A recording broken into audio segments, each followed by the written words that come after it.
back now with some Disco Elysium. Heck yeah. Let's get back into it.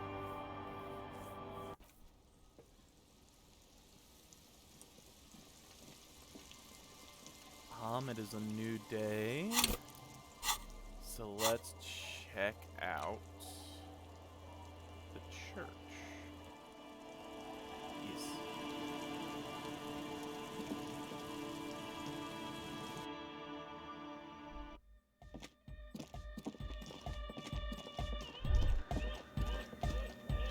Hey, her Innocence Dolores Day liked little figurines, right? Liked holding little men between her fingers, remember?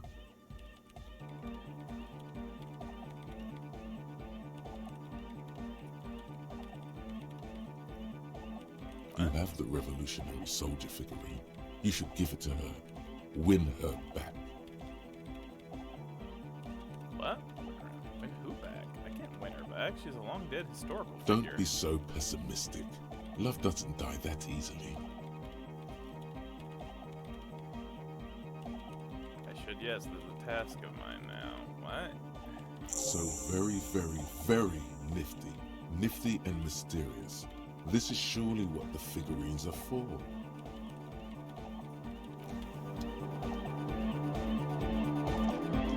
The mother of humanism stands above you. A precious and complex wax painting on a single pane of glass. A crack runs across the length of her body. Her face oval and sad. Looks like I can't give this figurine to her. Why?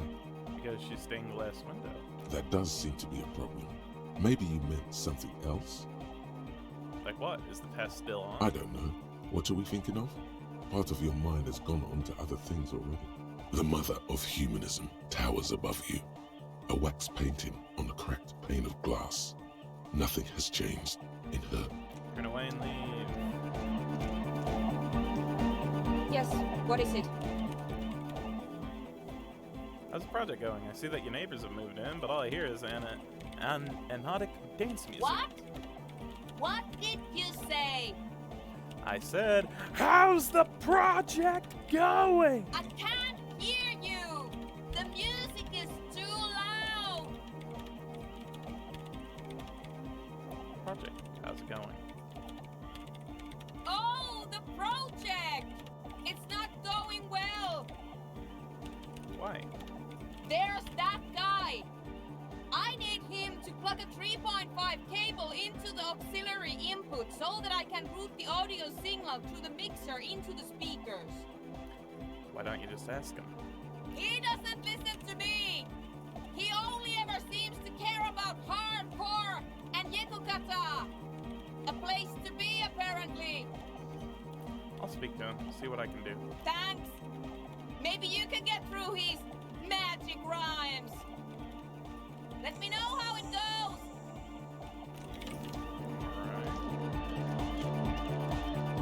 DeLorean Church, the place to be! Like the noise, my church people! Vibrations thump through your blue soul. The music sounds much better in the church. He stands on stage behind a table, nodding along to the music and waving his hand in the air. In front of him, the audio mixer. One reel spinning. The other reel deck is empty. Cables run hither and thither.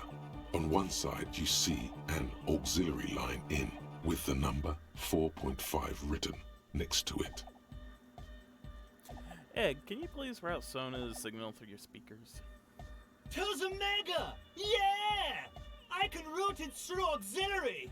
What kind of a cable does she use? 3.5 or 4.5? It's 3.5, no doubt about it. It's on the ground. Oh, she uses 3.5. Yeah. The auxiliary lining is 4.5 millimeter. These two don't mix. Oh no, we're going to be in this church forever.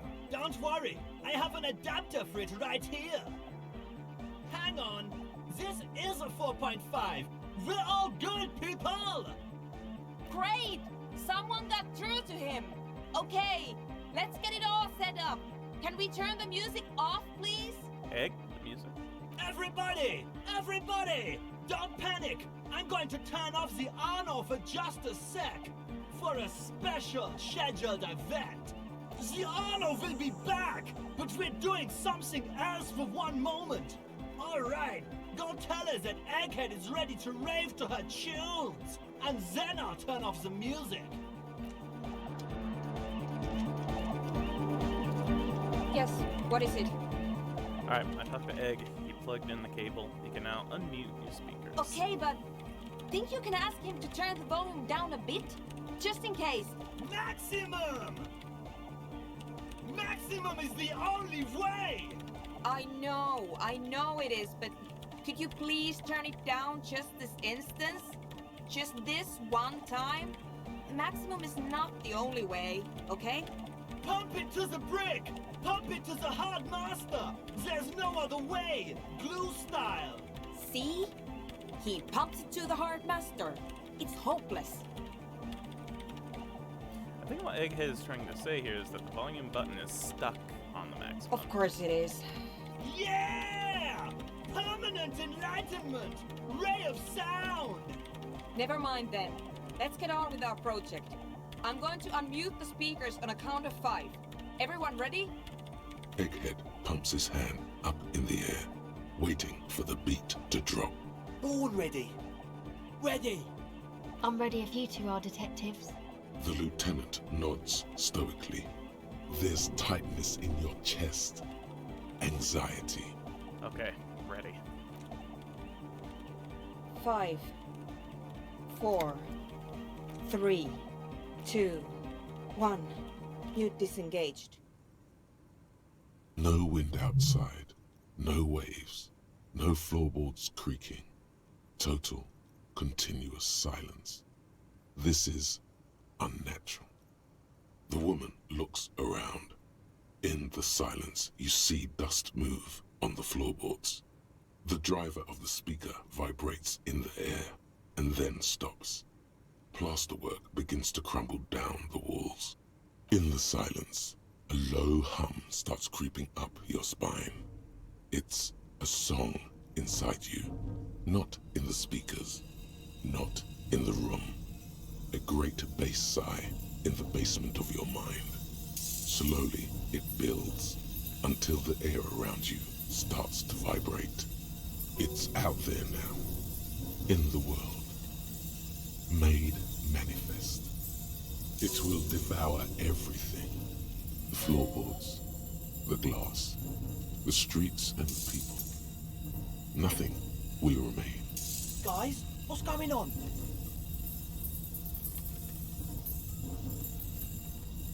It's getting louder. In the basins, the water looks like it's boiling. Hosiana! Mother of Mega! In his mind, a tidal wave approaching from afar, swallowing entire coastlines on its way. Salvation. He's peaking, the worst high he's ever been on.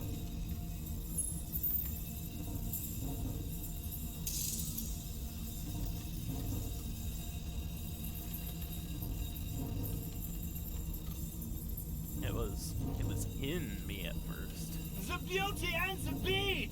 The future of dance! Planetary!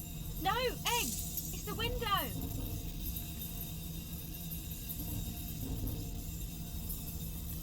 Flesh heart around Laura's stays vacant. Heart appear to be vibrating from the sound. It almost looks as if she's alive. In the corner of your eye, the lieutenant steps aside, cautiously, his eyes searching for a possible evacuation route. The window is going to come down. No, the roof! Looks up, a screech fills the air, a scream of wooden nails. The pillars of the church twist and creak above and around you. Cracks appear on the stained glass window. Cracks run up the wooden pillars in the dark. Come down to us! Love! An egg and no.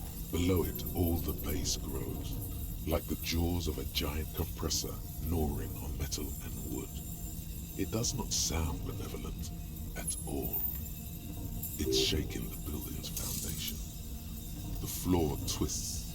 That's it. I'm muting it. Yeah, we should stop. Sona, mute it. Shit! It doesn't stop. A seal? Have you?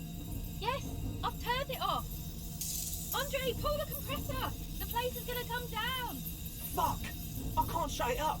The signal's passed. It's not in here. It's... In the mixing desk now, building into a positive feedback loop. This is it. A great roar. The vault of the roof twists above you. Glass shatters somewhere near the door. It's coming down. Egghead, it's in the desk. And then it stops. Totally and utterly. As if there never was a sound. Only your ears still ring from the shock. Everybody is staring at Egghead, holding a dangling cable in his hand. A black 3-pin connector. Egg. I pulled the plug. It was getting too hardcore. You did good, Egg. Most of the place seems to be intact. Fucking hell. Programmer lady, tell me you were recording that. 4 years. 22 people. Millions of reals. All that time? This is what we were up against. Just erased it. Suliswolf isn't gonna believe this. Yeah, but did you record it though? It was dope. I think we can use it. Yes, Andre. I recorded it. Damn, I need to send some letters now.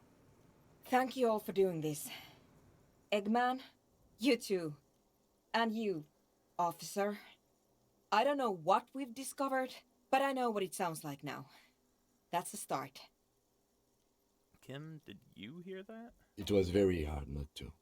I think you're right. There is something going on here. And you need to be very careful with it. I promise, officer. We will not play it again. What was that? I've never heard anything like that. It was mathematical information from the anomaly, presented as a waveform. That's what it was technically. Theoretically, I have no idea. I've never even heard of anything like this. A voice seems muffled in the silent church. It's your ears adjusting after the exposure. You're going to write Solislaw? Yes, our lead designer. And maybe some of the producers too. And some of the writers. If they're sober enough to open a transmission. They need to hear. That it wasn't her fault. Or theirs. They need to hear about this. Don't worry, I won't send the recording. Although I doubt they have the speakers to produce the frequency anyway. What happens now? Are you going to... Stay here! I'm going to stay here with these lunatics. Send letters, maybe meet Suliswolf. Also devise further measurements. I want you to know that's totally chill with us. I don't care, but thank you anyway. Now, I have a theory to come up with. Some kind of preliminary explanation to all this. Or the letter will sound like I've lost my mind. Yes, and we have to get back to stabilizing Martinez. Instead of demolishing it with loud bass noise of unknown origins. Some tiny hard thing lets go in your stomach. You're still alive. You don't know enough about the world. But that Joyce, if you knew all she knows, could put it together.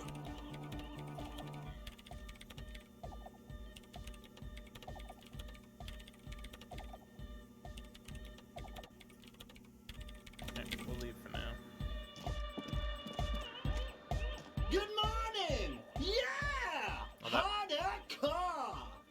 Oh, that was a crazy sound we heard before. Yeah! It was awesome and scary. Very hardcore. Too hardcore, in fact. I couldn't control it at all. What happened? It sucks up all the air in the mix until it's the only thing left. Starts compressing itself and everything around it. Completely fills up the headspace. Extreme! Inside your chest, the heart beats still with the after effects of the sound. Imagine if you could harness that power, making it pulse. Is there anything we could do about it? Oh! I don't know. Maybe someone can do something with this. I imagine this is the sounds that the future could make. Sounds like the future could be even more hardcore than I ever imagined. Yeah! How do do you like it in the church? Yeah! Back on the case! No disgrace! Bring it down to party place! The first page of the second chapter! Could it be? Maybe for him, you only have a chapter or two left in you. Last of the penultimate, or like. Alright, goodbye, Egghead.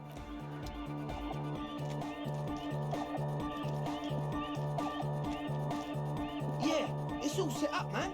Can you already imagine 1,000 people in here? 10,000! Ecstatic vibrations, totally transcendent. And I've finished setting up the new compressor too. Now the only thing left to do is the name of the club. Will you do the honours, detective?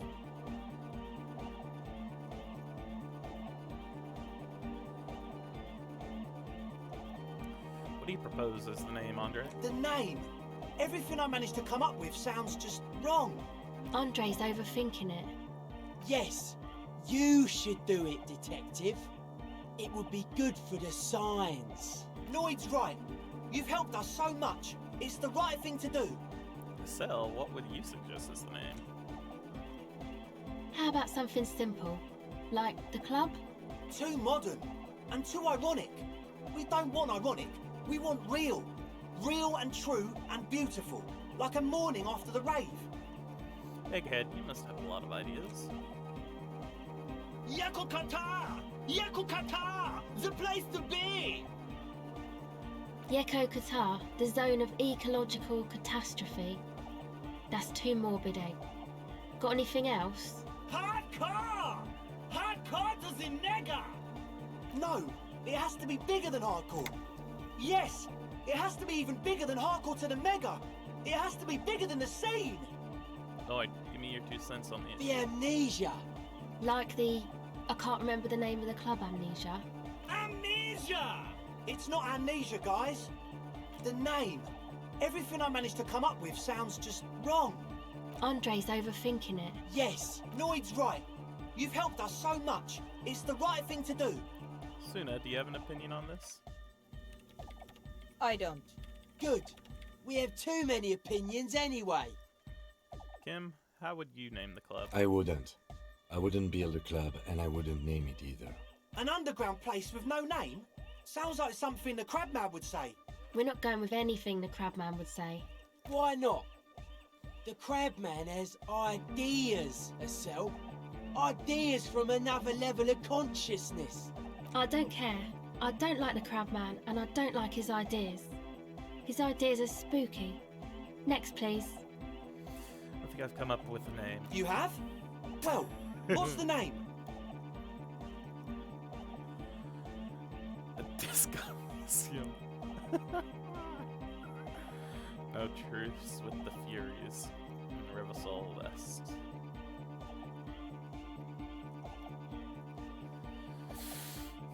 Name it after the title of the game. No truce with the Furies. What does that mean? It's too long. No! Egg's right. They could call it No Truce if it's too long. At least it stands out from the others. It evokes something. It's victorious. And yet mysterious. It's settled then. Everyone welcome to No Truce with the Furies. Andre breaks into frenzied dance-like motion to celebrate the name. Someone turns up the beat. What are you doing, Andre? I'm dancing. That soft chord gyrating is supposed to be dancing. We should talk about it.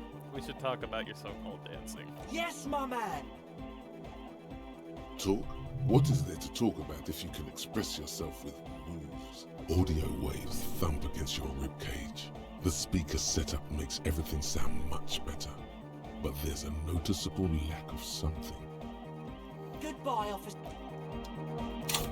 Nope, we need to do this now.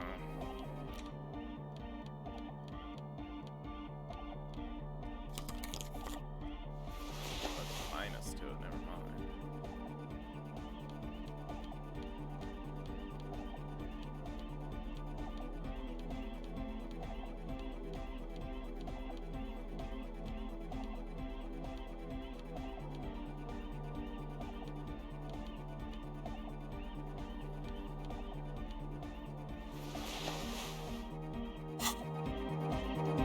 Hey, man. It's good to see you. Real quick. Goodbye. Leave it for there. Pause it real quick. I'm gonna use the restroom. I'll be right back, everybody.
back. Thank you for the wait.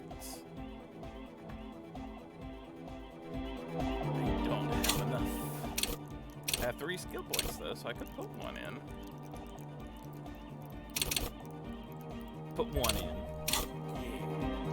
Oh, hey man, it's good to see you. 28% still better than nothing. Do it! You close your eyes and vacate your skull, leaving your brain to wonder, where did that little fluttering light go?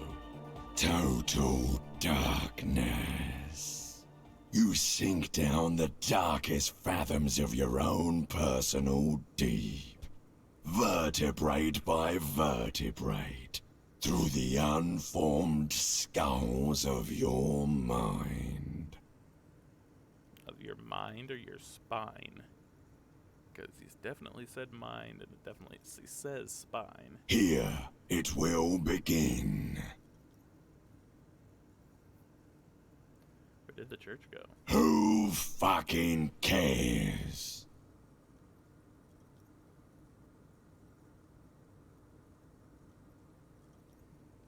I'm scared. Good.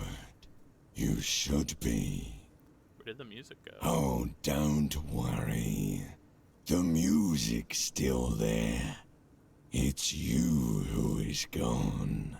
No, really, why can't I hear anything? This is a pivotal moment. Try not to piss yourself. Concentrate on hearing. Nothing. Just the immaculate silence of your spinal fluid. Electrified. What was that about uniform skulls? I'm gonna let you in on a little secret. Every vertebrae in your spine is an unformed skull ready to pop up and replace the old one. Like shark teeth. The one you're currently in has a little brain forming in it, waiting for its turn to rule the world. Oh my god, is that true? Yes, it's all true. In the spinal cord. What do you want? From what I can see, it's about to bust a move. Bust a move? Foolhardy! Do you even know what's happening on the surface? Maybe 1,000 years have passed. Or maybe you started spazzing out like 2 seconds ago. With your eyes still closed, the first thing you feel, all the way back in the pivoting darkness of your own torso, is warmth. You have become a triumph of rhythmoplastics, somewhere in a smelly wooden church on the coast of Revachol. The wounds from the war you waged on your body are healing, twist by twist, turn by turn. Open your eyes and dance like you've never danced before, man. You have become a flawless interlocking mechanism, a flesh and bone approximation of the throb coming from the speaker setup of the one called Eggheads, entirely, rigidly, imbecile, without pity or fear. Oh my god! No way!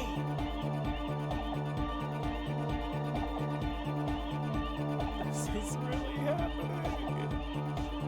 No, I gotta play cool. Yes, With his reel-to-reel mixer blasting the anthem of a future that will never come, the young man observes your moves for a second.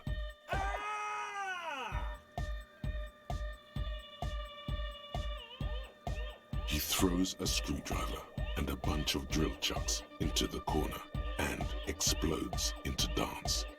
What he lacks in sharpness, he more than makes up for in violent enthusiasm.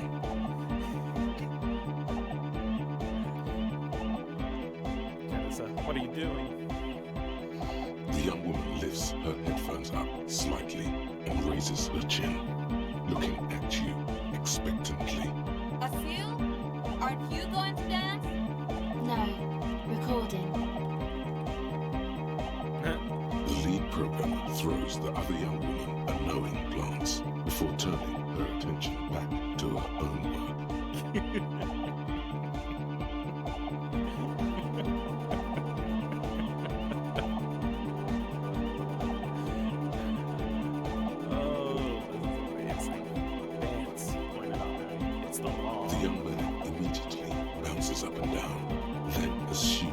same dance pattern, embellishing it with some sort of waving motion. Ken, get in here. Call for the lieutenant to join. What's going on here? Delinquents. This is clearly a Code 31 emergency.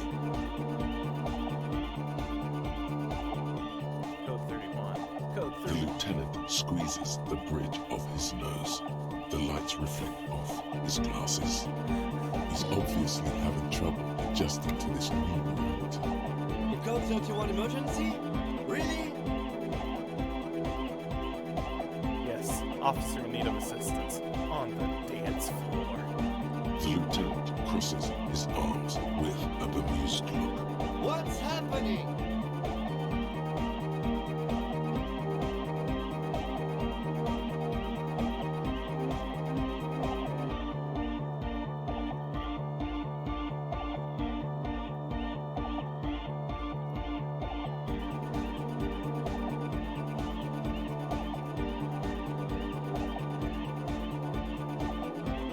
I'm sorry. I know this looks crazy, but it feels too good to stop. Good for you. Rock on then. Hey, I called you to dance.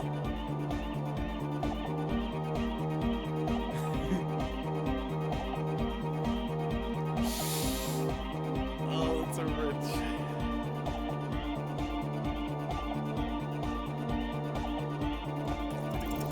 What's harder core than a little bit of? Oh no!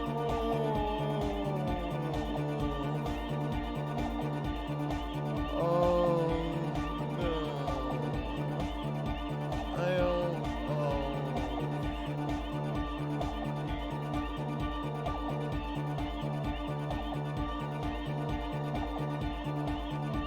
Excuse me, what? This would be a good time to add some nerve damage to the mix. Pull the expression too. With the expression primed on your face, dance towards the He looks down, then at you. Oh my gosh, Dance? Yellow? Monkey fucker? We are done! Then a breath of cold sea air fills the church as the lieutenant opens the door and steps out. Oh gosh, I feel horrible. Is there anything more I can do? The dynamic motion of your flailing body is bordering on the extreme. You're going off the chart. You feel as if turning on the hyperdrive would be a point of no return. Feels almost melancholy. Are you sure you have the entire posse on for this?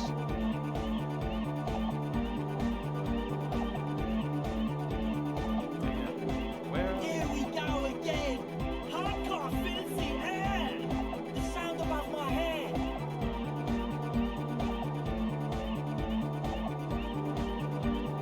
Turn on the hyperdrive. Music pounds through the hall of an old stave church on the coast of Martinez. Several figures are lost in the beats, their bodies pulling this way and that by sound. One of them, an officer of the RCM, suddenly stops. He appears disoriented, then starts shaking violently, no longer in rhythm with the music. The beast that you had all fired up just a moment ago seemed overwhelming. Nothing.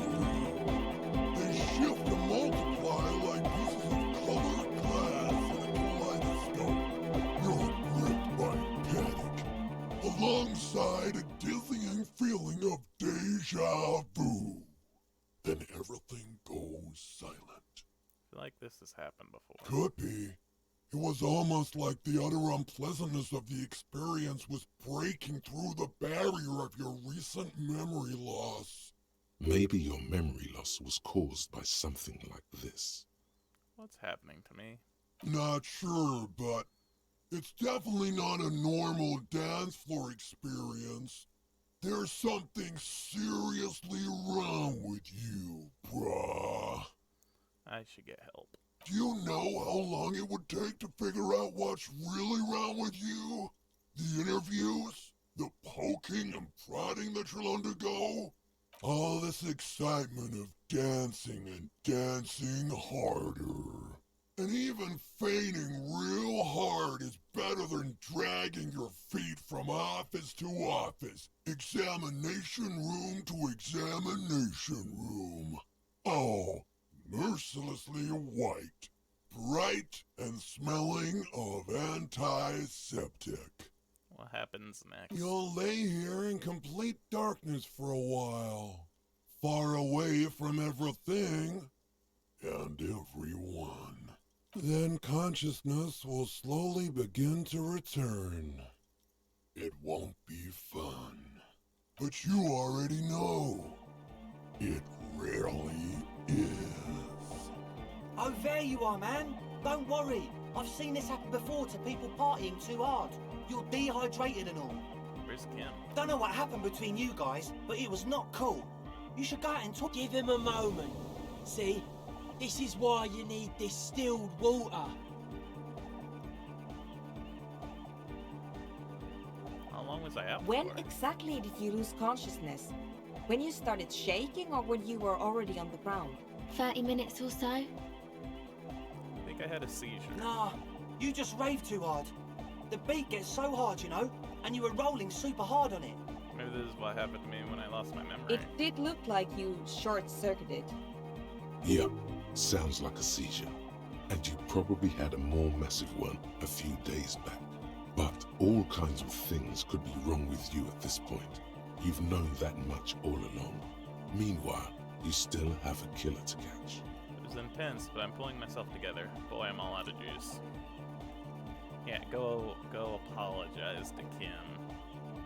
Maybe You he'll might accept be it. imagining it, but it feels like Egghead turned the volume down. Such is his respect. Man!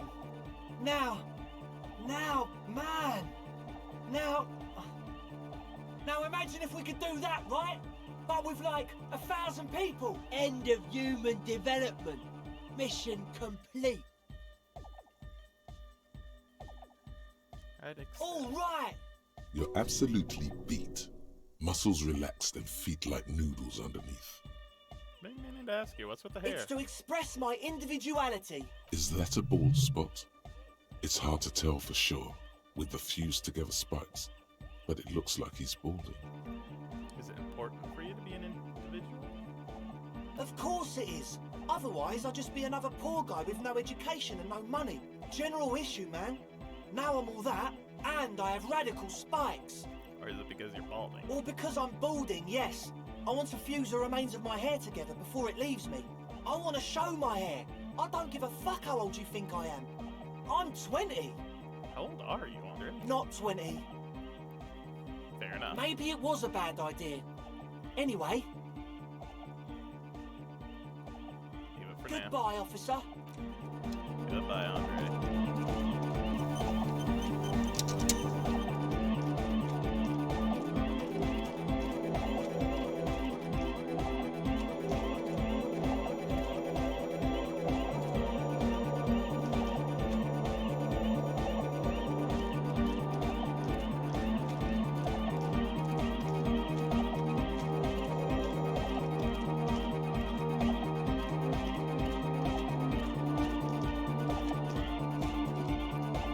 I have much regret. It's colder outside than you were expecting. You see the lieutenant standing there, a small cloud of white escaping from his mouth. He turns to you, but says nothing.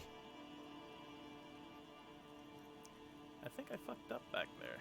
You think? Okay, scratch that. I definitely fucked up. Yes. And? The lieutenant stares impassively. What are you, a petulant child? He expects you to apologize.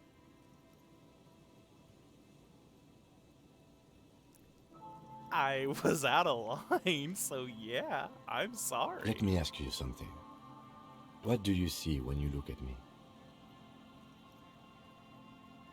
Binocle? What the frick's a guy? Yeah, that's what most people say. But do you know what they don't say? Revacholian. I don't suppose anyone ever questions whether you belong here. Whatever your faults, you're a solid detective. You're obviously Revacholian. I was born here. I grew up here. It's the only home I've ever known. And there's a good chance I'll die in the line of duty here, too. But to most of my countrymen, I will always be some monkey fucker. To me, you're my partner. Well, good, because we are partners. Now, I have some personal matters I'd like to get in order. If you don't object, I'm going to leave the rest of the day's investigation to you. Go ahead. Try not to break anything while I'm gone. I'll see you in the morning, detective. Oh, I feel so bad. Oh no.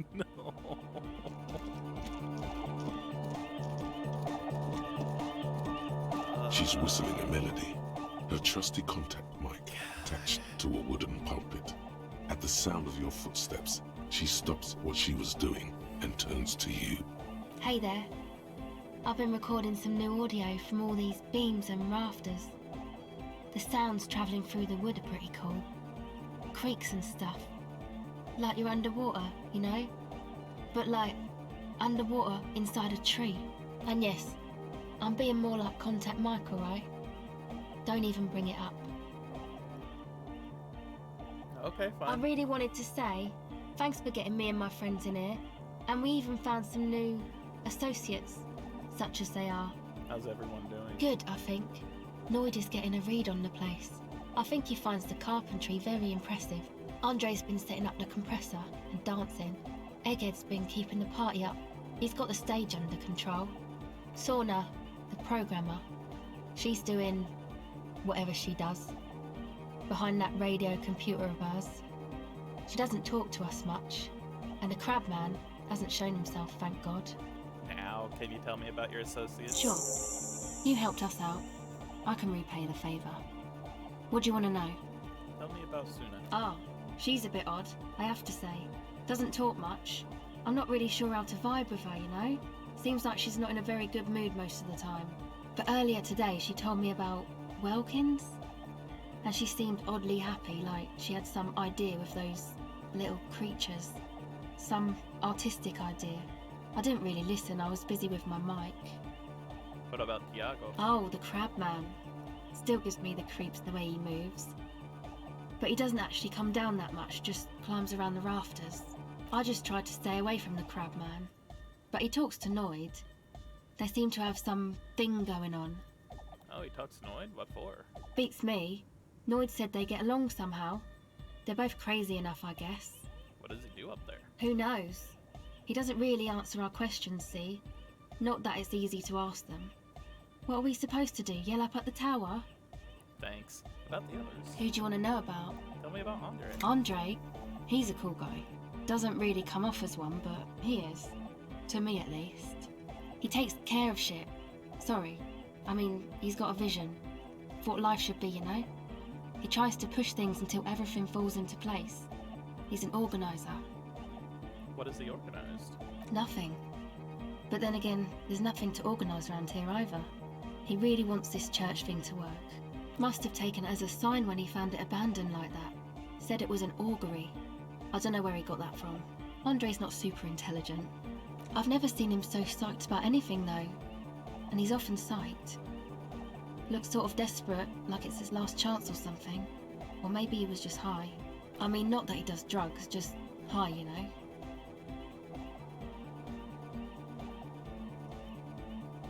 On life? Yes.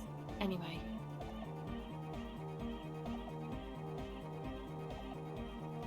Could it be that he's balding and thinking it's his last chance? Come to think of it, yes.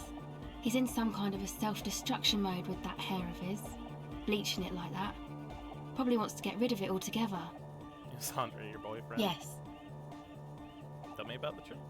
Tell me about the church. Tell me about the others. Who do you want to know about? Tell me about Noid. He's a four-burger, I guess, like the rest of us. Okay, maybe not Egg, I don't know about him, but Noid and the rest are from Forburg, making the pilgrimage up north to visit the Elysium. He's real hardcore about the lifestyle. What does he do? What do you mean do? Like for a living? Yeah. He's a carpenter, trained and all.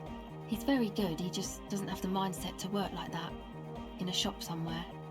What kind of mindset is that? He abides by the hardcore, sir. You would have to ask him yourself. And you? Sir, I abide by the law.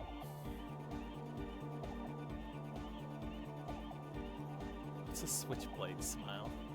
What is this pilgrimage you're talking about? It's just something poor Fallberg kids do every spring. To pass the time, we walk the entire length of Boogie Street, up to Jamrock.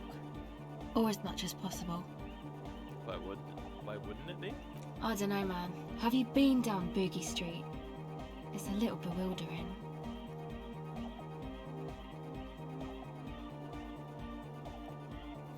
Oh, I'm sorry. Have I not told you I'm a raging alcoholic who recently drank himself into an oblivion so deep he can't even remember what sounds like the biggest street in this city? Kind of? I'm gonna say yes. Well, I am. Okay. Then you should go and take a look, I guess. Boogie Street is cool. It's got a lot of immigrants and all kinds of different people.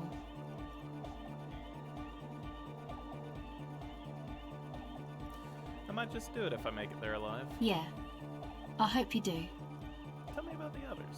Who do you want to know about? What's the deal with Egghead? What do you mean? What do you think he's doing when he yells all that stuff? Oh, that. He's the party boy. You told me as much, but what exactly is a party boy? And Nordic music doesn't really do vocals in the traditional sense. Vocals are thought of as rock. That's to say they're a bit backward. No offence if you like rock music though. Rock music's cool by me. Pachoo, pachoo, swish. Your credentials as the resident future man of Revachol are being questioned. Show her you're hip with the times, Gramps.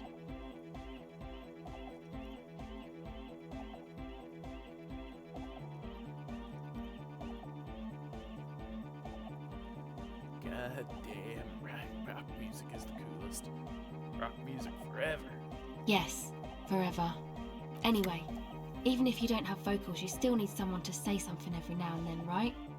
To urge things on. That's where the party boy comes in. He basically just stands on the stage and dances and yells how awesome everything is. It's very catchy. Where's he from? How long has he been with you guys? Actually, we don't know where he's from, or who he is, really. One time we were out partying somewhere in backwater Fallberg. Or maybe even Coal City. I can't remember. Maybe it was Coal City. The worst of the Banlieues. A wretched heap of closed-down mines, even west of Jamrock, on the dusty slope of Montmartin, the remotest possible area of Revachol. No one even wants to exploit those people anymore. Egg was yelling along to some jam someone was spinning, all night long. Just kept yelling until he didn't have a shred of voice left. When the sun came up over the mines. There were mines? Yeah, it was in Coal City. Egg came with us. He made this wheezing puppy dog sound all the way back. Couldn't even speak. It was definitely Coal City, because it took us 2 days to walk back to the fort. He just wheezed the whole way.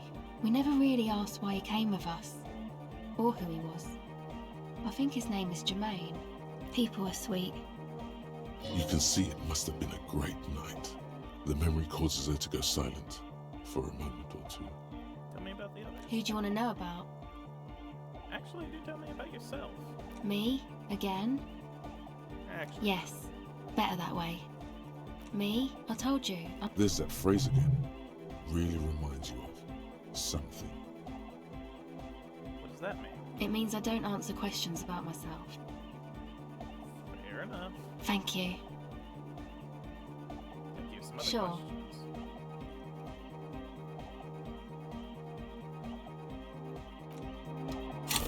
Reaction, catch the silver bird.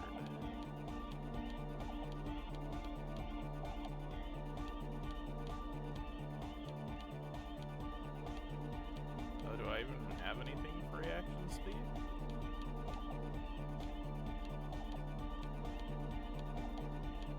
I don't think I do. Hardcore.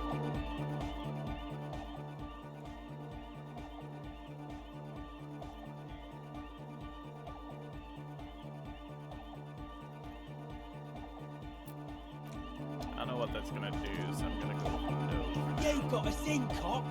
I can't believe you got us in. Between you and me, I don't know if you've noticed this about me. I'm a little suspicious of authority, but you really came through for the hardcore underground. Cool, you're annoyed, right? You have a moment to talk? What's on your mind?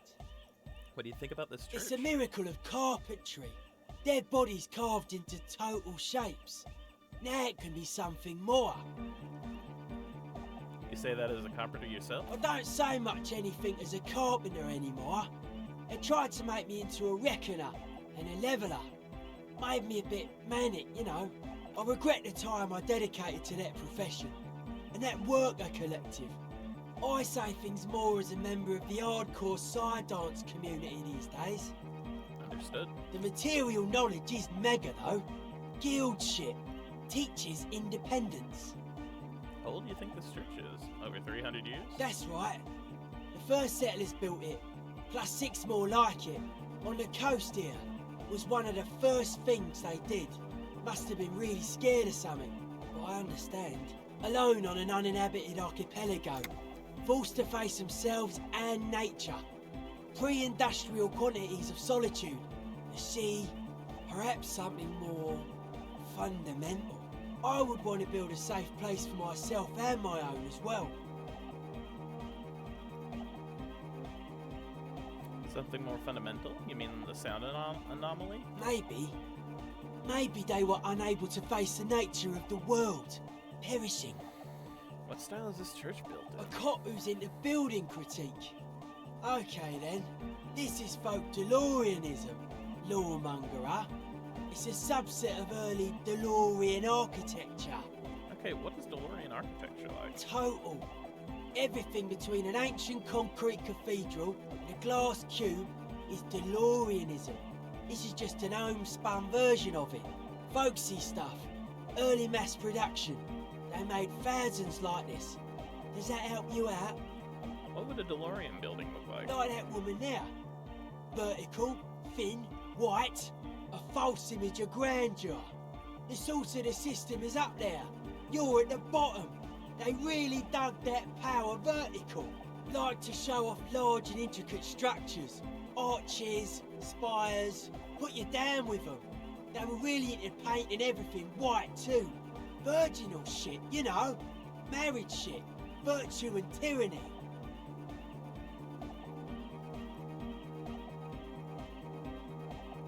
Church isn't painted white as far as I can Stands tell. to reason it used to be white on the outside before the sea wind took all the paint off.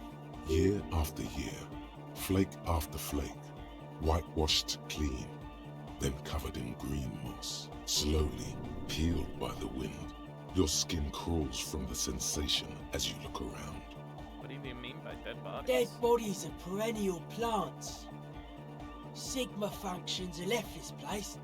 It's a good thing we came along. The spiritual collapse has been total. Spiritual collapse? I saw some piglets suckling their dead mother. Have you heard this one, cop man? After a short while, they shuddered and went away. They had sensed that she could no longer see them, and that she wasn't like them anymore. What they loved in their mother weren't her body, but whatever it was that made her body live.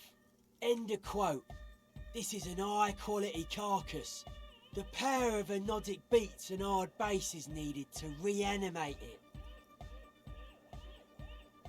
What you're saying is religion has stopped being hardcore? It never was. A 3,000-year-old regime of history, built by hundreds of generations of self-appointed intellectuals. It's false to the core. The way he says it, the force in false core, is invested with 20 kilotons of disgust.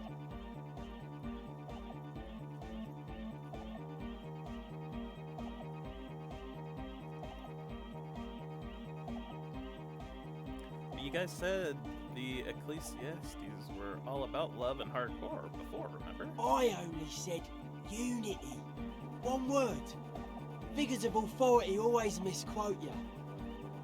Andre doesn't care about the Ecclesiastes. He just wants the operation to run smoothly. And Egg is a demi-beast. You shouldn't listen to what people say. You should listen to what they are.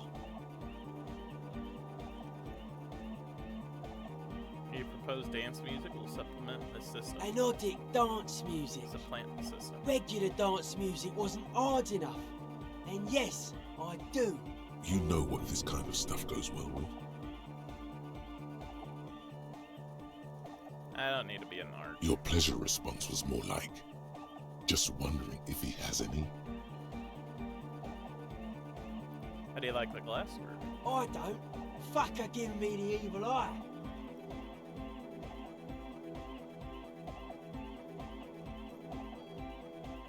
Getting some real negative vibes from her. No too. wonder.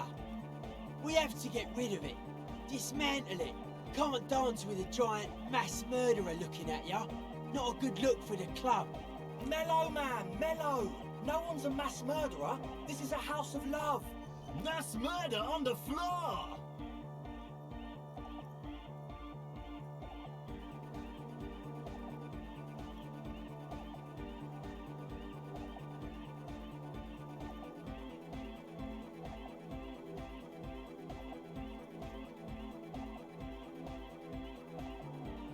But she's the innocence of humanism. Humanism seems to be a pretty big deal around here. Humanism leads to eating sugar and pigs. Humanism was invented to mass produce billions of humans. Billions of humans can mass produce hundreds of billions of pigs. And many, many more tons of sugar. She liked games. Her legacy, the thing we live in, isn't real life. It's a strategy for some kind of victory against a long dead opponent. But, yo, I'm only annoyed. What do I know? She's pretty. She invented the beauty you're feeling. Seeing her glass cutters and iconographers, you set the standard, alright, then you meet it. It's effective like that, but it is also very soft of core, that so-called beauty of hers.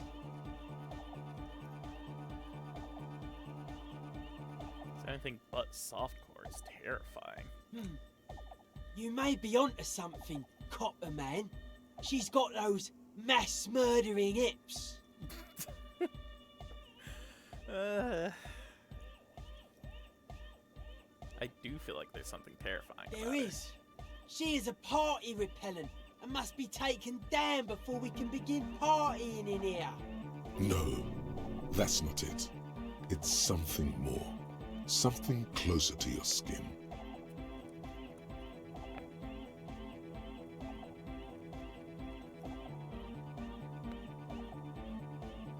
Say nothing. Stare grimly into the The distance. speed freak looks the same way. It is dark there in the back of the church.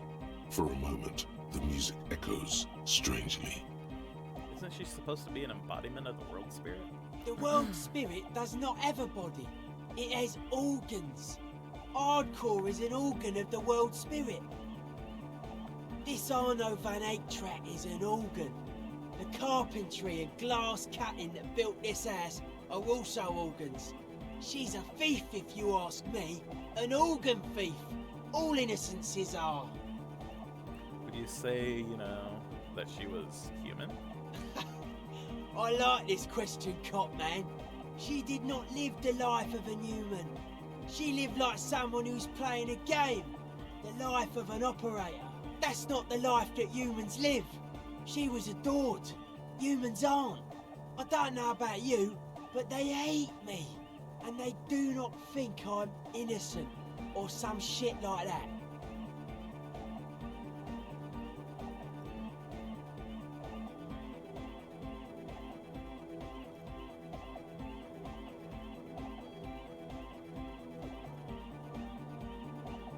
Yeah, they hate this too. Well, they loved her.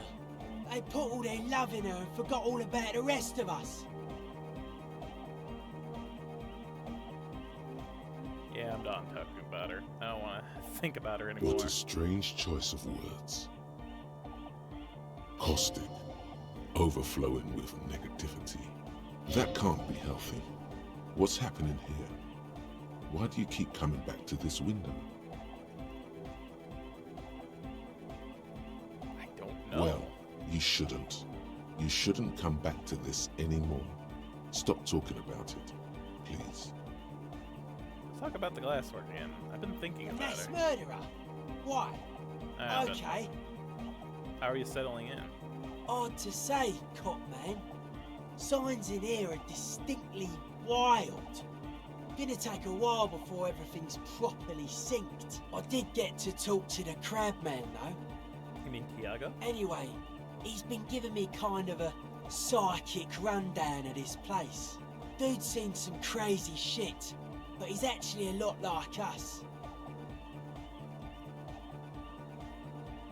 You mean all his mother's love stuff isn't too spooky for you? Have you been listening to what Egg's been saying? Love is hardcore, man. And the mother's love is the hardest core of all. The man picks up on stuff. And he knows a lot about the church. I got a lot to learn from him. Good thing you didn't squash him.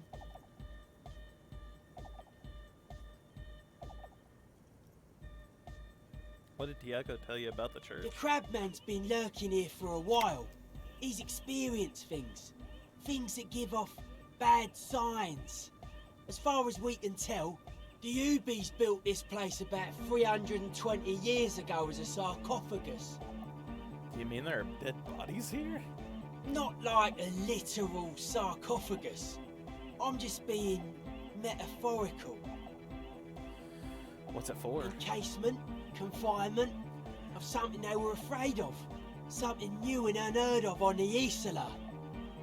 I think that's what the crabman is experiencing when he climbs around upstairs.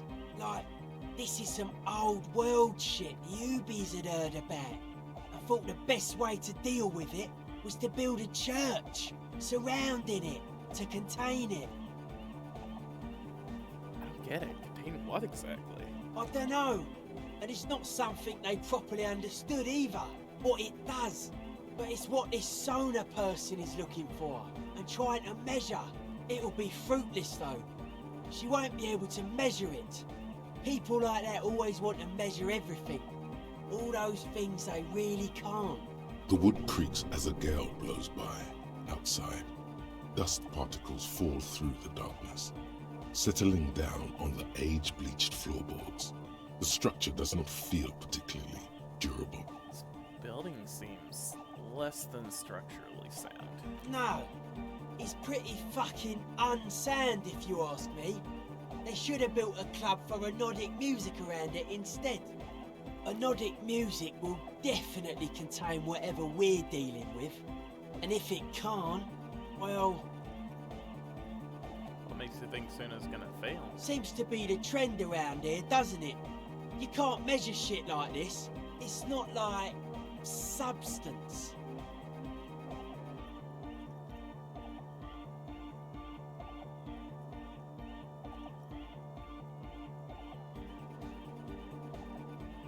I found a doomed commercial area in Martinez proper. Maybe it's the same thing that Ubis were trying to contain? Like a concentric ring spreading out. The struggling villages. And that is what caused the communards to fail in defending the beachhead. Yeah, a lot of failure has gone down around here. You think there's any merit to the theory? I don't know. Maybe, maybe not. It's not a thing we can answer, cop man. Even I have limits. I'm a limited size person. Well, if it's without substance, I guess there's nothing to worry about. Maybe you can figure things out, cop man. I think we got on a good level here. The signs are syncing up well. Why are you so suspicious about everything? Suspicious people are esoteric people. We don't go around spilling everything to Johnny Law. They don't call me Noid for nothing. We get paranoid. It took us setting out for this whole enterprise to get our signs synced. Why are you called Noid anyway? It's short for paranoid. Yep. What are you suspicious of? It'd be easier to list stuff I'm not suspicious of. I'm not suspicious of sound and colour. Mechanics and chemistry also have a trueness about them. Most anything else deceives. Wants to steal your life away. And what are the most suspicious things? I don't have a top 10 list of things I'm most suspicious of, but if I had one, the left-right complex would be number one. number 2 would be their sole accomplishment, the pig-wheat paradigm. Something is off here. You feel like it should be the other way around. Don't you mean the left-right paradigm and the pig-wheat complex? No, politics is an inert complex of daily corruption and inane think pieces. The real paradigm is economic, and it concerns pig and wheat. This is where the innovation happens. It's only a theory. I suspect they're breeding a pig-wheat hybrid. Probably in Grad. Tell me more about the left-right business. I prefer not to. Both ask the wrong questions. Any spark of light from either one is accidental. Their combined movement's only concern is producing enough pig and wheat for everyone. The end goal of humanity. The original mistake was assuming that words have more being than bodies. That's what led us astray. Far from our true lives, but we may yet find a way back. Whatever this true life is, you feel it's the real centerpiece of this mythology. What's suspicious about the production of pork and wheat? It's our only shit. We should make better use of not being animals or cereal grain ourselves.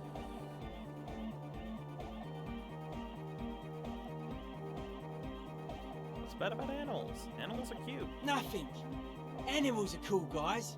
I like animals too, but that doesn't mean I have to be one myself. Does this mean you're mentally ill? Mental illness is a term that powers you to homogenise people. I think I don't reach mental illness. I am merely politically ill. A suspicious element. Fair enough. Well, that was certainly stimulating. I want to ask you about something else now. His eyes flicker. You mentioned true life. What would that be like? The life is true if it's free from fear, an eternal division among oneself and others. Mankind has seeds of greatness in it. A germinal will come, a return to trueness. It will be hardcore. How will you go about returning to this true life? Beats and bright lights to shatter falsehoods. Nerve impulses for the collective body. We are very much alike in basic structure. An hard enough beat would awaken everyone to a truer calling. In unity. Just like that. The speed freak is right in your face. His eyes burning. His comrades look on worriedly. Rejection of the right-left axis. Emphasis on unity. Appreciation of some primordial mode of being. What does that remind you of? Sort of like fascism, blah, then. Nationalism, militarism, racism, and emphasis on a leader character are totally absent in hardcore.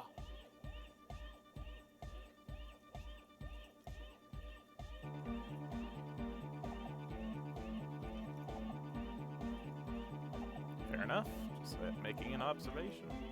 He picks up a wrench and scratches his head with it, unaroused by fascism.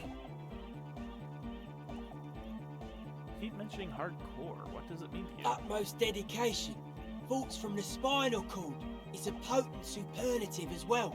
The term also signifies certain varieties of pornography that depict penetration, just so you know. Egghead usually has a better concept of the hardcore. He just really likes saying hardcore. Hardcore!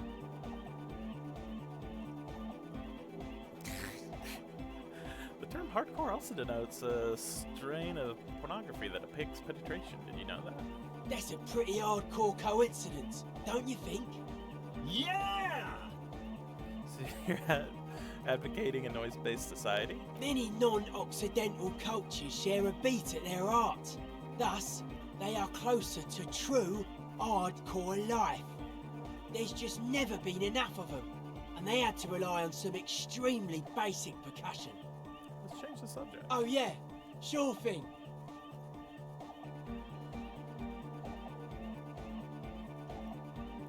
I need more conceptualization. Let's do it then.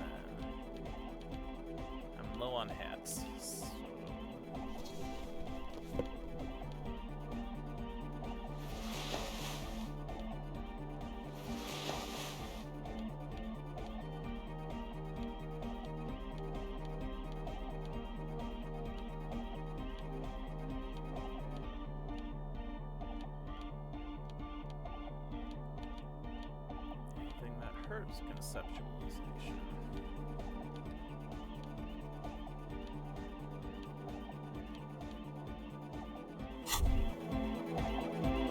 Why does art inspire you so much?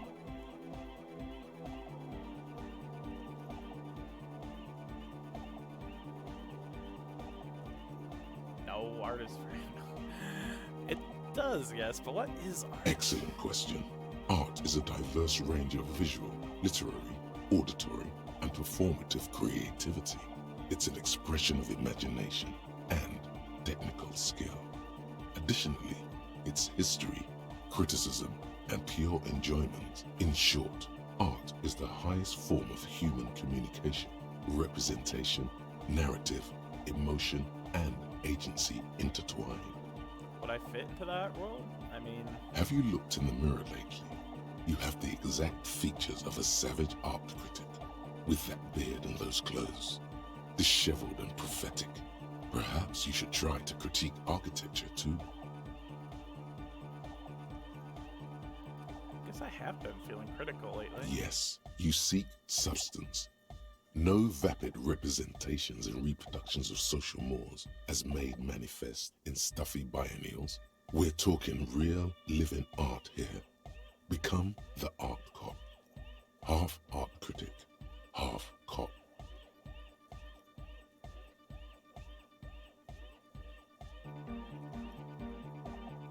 No, I can't risk another cuppa diversion at this point. Go away. Bravo. Continue, then, the mediocre and vulgar epigones of the world. So what if everything is incomprehensibly shit and you can see it? Take no responsibility. This was a good call. That guy probably thinks forensics is autism too. Why does art inspire you so much? Discard it. Yo, man, what's on your mind? 50%? Dedicated, hyperactive, unified. You'll have to add something of your own to understand this list of loosely formed qualities called hardcore. You need your own entry. Make it. Test your limits. Surpass them. Dance till you drop. Dance till you die, if you must. Jumping around, as this sort of music requires, is actually a taxing physical activity and should be dignified with a sports suit.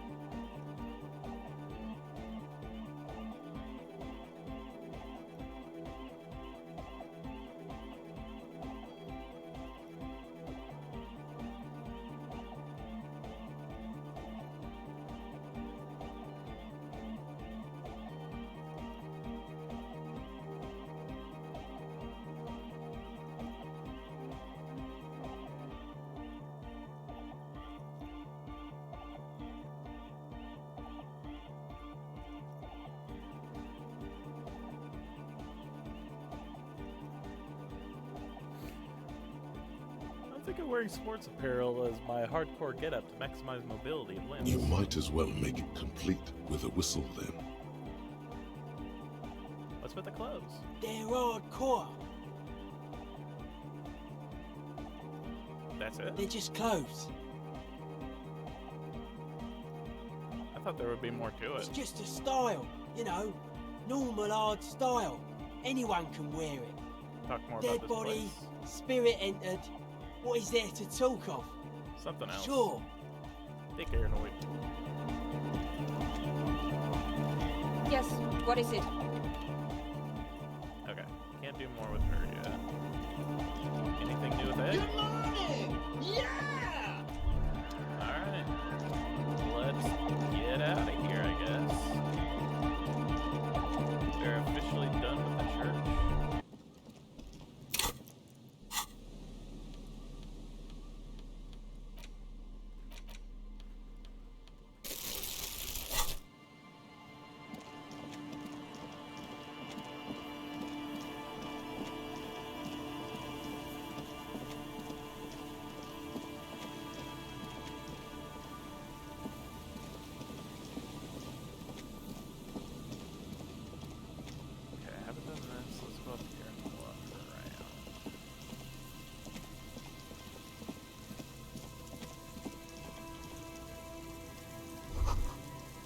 The remaining windows rattle from a strong gust of wind. They're covered in a thick layer of grime. They must have been like this for 40 years. Try to see inside. Dripping water falls from a high place. All you can see is the shadow of a collapsing staircase. There's rust and corrosion on the bars. They're foaming with it. And a small layer of white salt from the sea.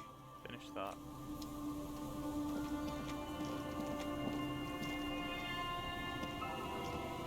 And Mikhail noticed the windows, especially with how there are no windows on the south side. This was to deal with. You, officer! Come to investigate the historic subtext of West Martinez? I was just telling my son about this building. Not many people appreciate the historic significance here. Very rich in hypertext. Hold on, hypertext? Yes, hypertext. Young Carp and the collection of cultural hyperlinks. He's just making up fancy words. This doesn't mean anything. What was that about the windows before? Oh yes, so Mikhail. They had to deal with monitor glare, especially in the summer. They still had vector monitors back then. That was 49 years ago. So they didn't have windows on the south wall. So you're talking about the building. Go on. Very important. Mikhail, say hi to the officer. Mikhail's a little tired today. We spent all night trying to run Orbis on his radio computer. Have you heard of it? It's a programming language used in Grad. Quite tricky, but he wanted to play this Grad-made adventure program. We've been getting really into worms lately. The man speaks in the artificial cadence of a professor, or someone who's been on too many radio shows. But I assume you're not here for giant worms when there are so many real things to see. Just as I was telling Mikhail before, this is where the Coalition landed in '08. We could be standing on what is the most interesting landmark in Revachol West. Wow, get a load of this guy. He really enjoys his trivia. The Orbis programming language was named after its inventor, Victor Orbis, a cybernetician from Grad. They run Vox in the Occidental countries. What's so fascinating about an empty old building? Aha! But it's not just any empty old building. What not a lot of people know is, this used to be the R&D department of Felt Electrical. And Felt, which now sells ink cartridges mostly, was once a top dog in the turn-of-the-century cybernetics boom. Hold on. What's R&D? Look at the building looming It over looks old and weathered, with seagulls picking apart its stone and metal carcass. Bushy undergrowth has taken hold of the collapsed rooftop. Some kind of bird has set up a nest on a broken windowsill. Wait, what's an R&D department? Apologies, it's an acronym for research and development. They don't use it anymore. You're probably more familiar with RTD, Research and Technological Development. Mea culpa. You are not familiar with that one either. This man is a bookhead. I don't think I've ever heard of this Feld Electrical. That's not surprising. Only a vestigial ink cartridge and ferrotape manufacturer remains. They started out as a midway electronics outfit in Königstein 2 centuries ago. After an aggressive move to Revachol, Feld became a global player in the emerging personal electronics market of the pre-revolutionary era. Still, Tricentennial was beating them in business machines. But Feld had an ace up their sleeve, or should I say they were developing an ace up their sleeve? I'm mixing my metaphors here. What was that ace? It was here in Martinez, possibly in this very building, that they developed prototypes for a tape computer. A tape computer? An elegant folding mechanism of rollers and ferrotape ribbons, portable enough to be a take-it-home solution. Revolutionizing business machines, possibly even bring them to the average consumer, which is a feat of engineering even today's giants, Rehm, ICN and ZAM, haven't achieved yet. What happened? Indeed. What? The revolution! Unfortunately, their moonshot project never made it to the market. Feld's move to Revachol backfired. The revolutionary government liquefied their assets and expropriated those very advanced prototypes. Possibly from this very building, or one of the adjacent ruins. All of this was built by Feld, even the boardwalk. Wild Pines built Martinez proper as a resort for their middle management. Feld built this side of town for R&D. You're saying that Feld Electrical built this boardwalk? Look under your feet. Yes, they even built a pleasure wheel, but that got destroyed in the war. A wheel! Yes, to lure in their star engineers. This part of Martinez was nothing but reeds before Feld arrived. They had to make the prospect of living here attractive. It was supposed to become a global center for innovation in cybernetics. But history had other plans. What happened to the engineers, the company people? Oh, I'm afraid it didn't end well for the boys. But this story is a bit too dark for little Mikhail here. Now, if you were to ask about tape computers... Wait, is he saying that we should just bypass the excesses of the revolution? Tape computers. Right. Tape computers. What did the revolutionaries do with those advanced tape computers? They used them for military communications, but also to write and send out press releases. The most notorious example being Le Décret de Mars. What was that? What's the Mars Decree? I mean the radio transmission sent out to news agencies and world governments by the newly created Commune of Revachol on the 7th of March in the year 02. A short-lived legislative foundation for a short-lived utopia. It's a beautiful piece of text, actually. A singer-songwriter I know, Charette, called it a love poem to Revachol on her political concept album, Bon Baiser dans le Lind. You should read it. Every local library in Revachol stocks a copy of the decree. I tried to get Mikhail to memorize it. Tried to. Someone was much too interested in worms to be paying any attention. The kid takes a peek at the green and silver worm on the cover of the book, already forgetting about this part of the discussion. How do those tape computers work? Do they work like radio computers? Actually, no one knows. No one even knows what a computer made entirely of tape would look like. But word has it, they were very elegant. Exquisite, alien-looking turn-of-the-century hardware. Buckle up. 10 years ago, I did a little freelancing, I guess you could say. I was a special consultant for an exhibition at the Humpty Dumpty Dum Center in Vredefort, Oranje. It raised the same questions, and we had lengthy discussions with Paul Ockerman, who was head curator at the time. This was before the twins Keith and Guy Juice joined the team. Trying to... Wait, did he just say Humpty Dumpty Dum Center? What the hell is a Humpty Dumpty Dum Center? And who the hell are Keith and Guy Juiced? This is all ninsy-pinsy garbage for sissy people. Okay. The Humpty Dumpty Dom Center, Paul Ochterman, Keith and Guy Juiced. What are you talking about? The Humpty Dumpty Dum Center for Contemporary Arts. The exhibition itself drew on Lagerman's notion of memory, and so there were some parallels. That's why the head curator, Paul Ockerman, chose to...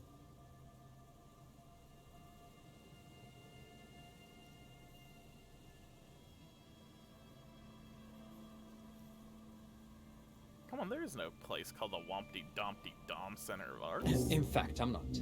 The Humpty Dumpty Dum Center is a place you can visit if you're ever in Vredefort and are ever in the market for an exhibition space / contemporary art research center. But perhaps I should return to the tape computers. As I was saying, the device itself was very elegant, fragile even. One could write directly on the tape using a special chemical solution. The machine would then analyze the handwriting, perform operations, and project output onto a white screen. It was a beautiful, delicate thing.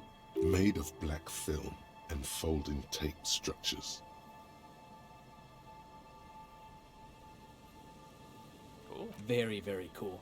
Though I understand the socio-economic causes of the revolution, it pains me to imagine the revolutionaries setting fire to this precious device. But so they did. The Feld playback experiment vanished into the fires of 07. Wait, the Feld playback experiment? Yes, the official name of the prototype. Some sources report it as the Feld playback experience, but those are incorrect. Why did the revolutionaries destroy Who it? knows? Maybe it was an accident, or maybe they didn't want the technology to end up in the wrong hands.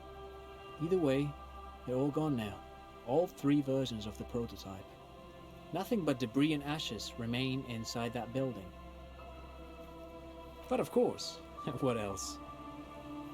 Sure, what's on your mind? But of course, what else? Great, thank you for all the interesting info. No, thanks to you for having me and little Mikhail here to pick your brain. A very interesting conversation indeed. Pick your brain. If anything, this was rather one-sided. He did the talking. Whatever.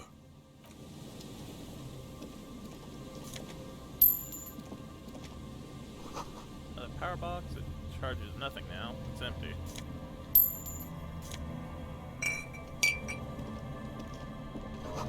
Fence blocks a path, no way out from here.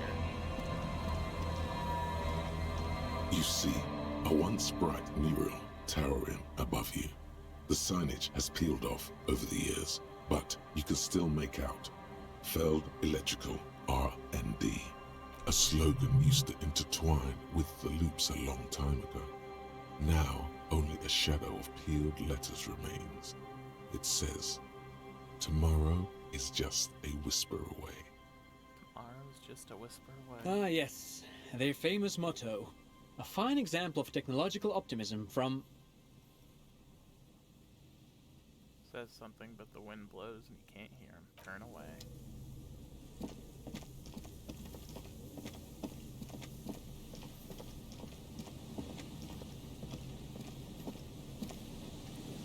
Actually, let's try to call the thing.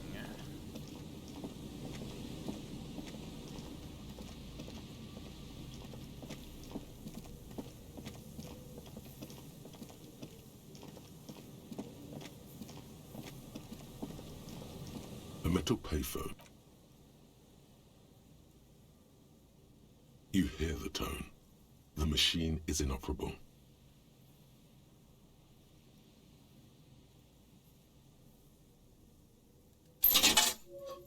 Calling.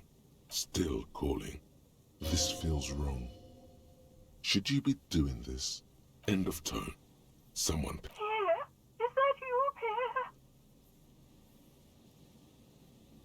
No, this is not Pierre. Do you have any news about Pierre? Who is Pierre? He's my sister's grandson. He used to visit me as a lad. Fine young man. But who are you then? A salesman of some sort? Modern goods are rubbish, and I can't afford them anyhow. It's a shame what you did to our country. I'm not a salesman. I was just calling a random number and you somehow ran with it. This is because we are bred to be leaders. I can hear the common or mixed background from your voice. I just so wanted it to be Pierre. Have a pleasant evening, prankster. Disconnect tone. Okay, I can't call the thing in. Great. Okay. Figure something else then later.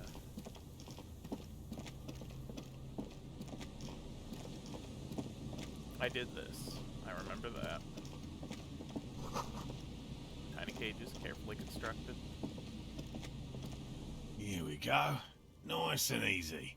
No way out, little guys. Not out of this gem. There's a cylinder on the ground in which the man is arranging some netting. It looks like some kind of trap. He notices you. Who's there? Oh, the police. Hello, officer. Is that the police? Why are the police here? Don't worry, Gary. I'll handle it. You must be Moral, the cryptozoologist? To what do I owe the pleasure? That's sarcasm. He takes no pleasure from your appearance. You don't seem to have to see the RCM. Oh no, it's alright. I'm just busy. What's this about? Lena sent me. She's been really worried about you and is waiting for you to get back. Of course. Thank you for passing along the message. That damn water lock is broken, and we can't go all the way around the 881.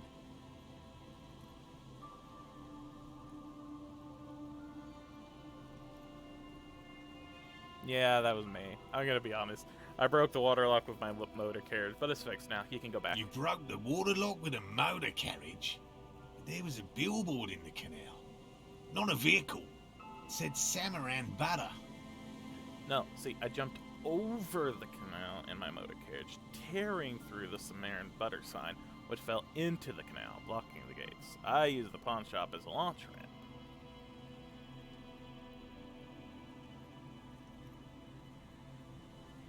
Why?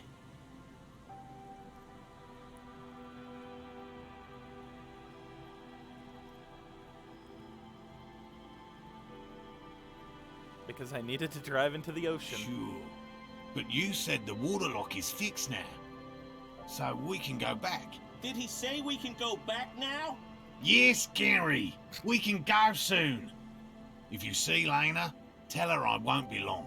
I just have to do one more round. See if the phasmid has taken the bait.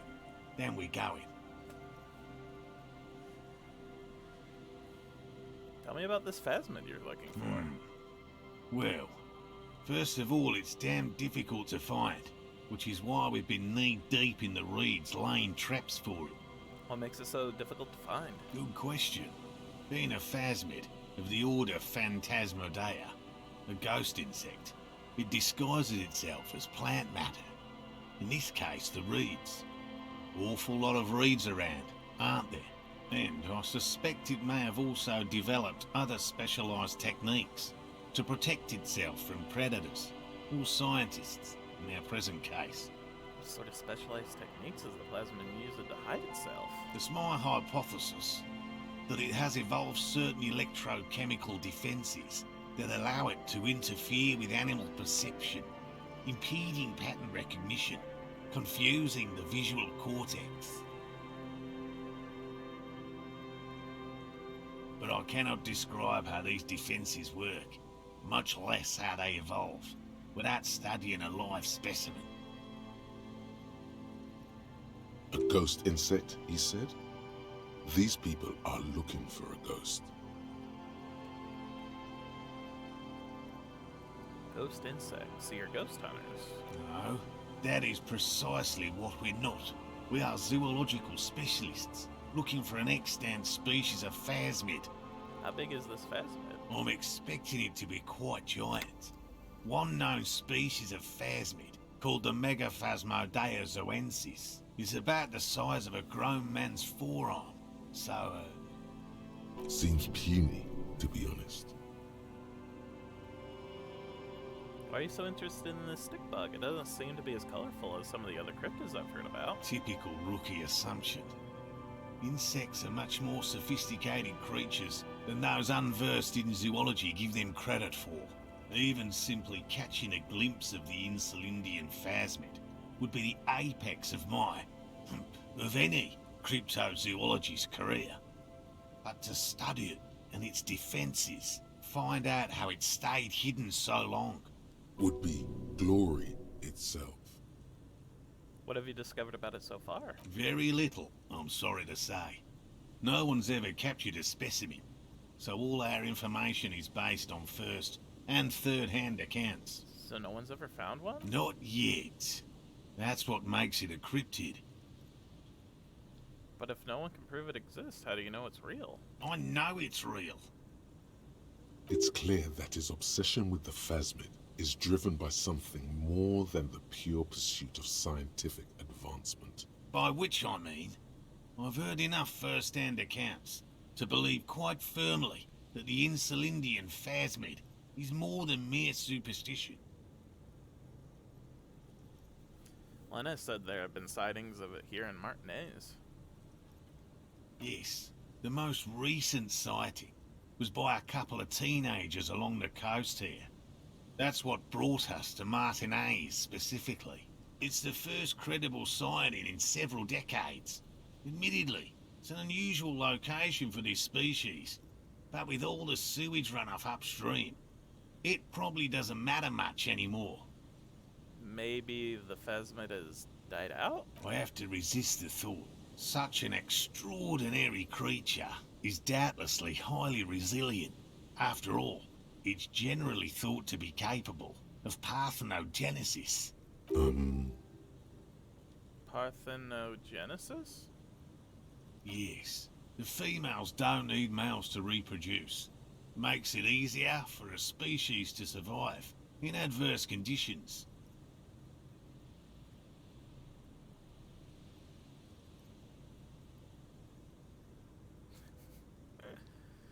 This arouses no special feelings And in it me. shouldn't.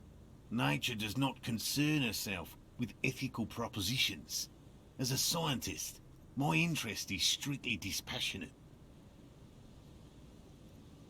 Tell me more about these traps. Well, they may not look impressive, but Lena designed them quite cleverly, so I'm sure they'll do the trick. Oh, Lena designed the traps? Yes. How do the traps work? Simple. Attracted by the locusts, the phasmid crawls down the funnel and, having eaten its fill, can get back out. At least, that's the intention. The net isn't a perfect solution, but we didn't want to use anything that might damage the specimen's delicate exoskeleton. What are you using as bait? Locusts. Nearly all known phasmids are herbivores, of course. But we've hypothesized that the Insulindian phasmid might occasionally prey on other insects. Inside the traps, a number of locusts crawl and tumble over one another in a tiny, chittering swarm. A meat-eating stick insect? Does it pretend to be the reeds as part of its ambush behavior? This seems unlikely. What do you do if these traps don't work? They'll work, I assure you. The predatory hypothesis, using locusts as bait, accounts for the failure of previous efforts by other teams, which use plants. We have given this some thought. A carnivorous stick insect seems unlikely. Thank you for your opinion. We have also included plant material in the traps to satiate your skepticism. Let me ask you about something else. Yes. What? How did you become a cryptozoologist? I've just always liked animals and puzzles. Searching for cryptids is a bit of both. So you're living your childhood dream out here? It's not child's play. Just because I have to traipse through the mud every so often. Didn't mean it like that. Have you ever discovered a cryptid? No. Very few cryptids are ever discovered, and not for a lack of trying. To stay hidden is a cryptid's primary quality. It's even in the name, cryptid. How many cryptids have you found? Of the list of cryptids kept by the Cryptozoological Society of Chemnee, which is 4,082 items long, about 2,000 have been confirmed as hoaxes. 2 are categorized as confirmed discoveries. The rest are in differing stages of discovery, refutation, and data collection. Only 2 have been proven to be real? Yes, the Chateau Quan forest pygmy, who turned out to be an extinct species of primate, and a cave salamander from Yugograd, who is, honestly, quite unremarkable. It's in a zoo somewhere. We cryptozoologists are brutally honest with ourselves, more so even than the public. With cryptids, most cryptids are hoaxes or they are never found. That does not mean we should stop searching. Then the insolid phasmid will be the 3rd. Indeed. If our expedition is successful, every paper in the world will report on it. From Revachol to Dushantu. It will be a zoological miracle. The hair on your arms stand up. Electricity. Sounds like reeds hissing. He has clearly done his math on this. There is no surprising him or swaying his opinion. Why not just be a zoologist? Real animals are puzzling too. Real? I know you think one is a respectable profession, while the other is superstition. Everyone does.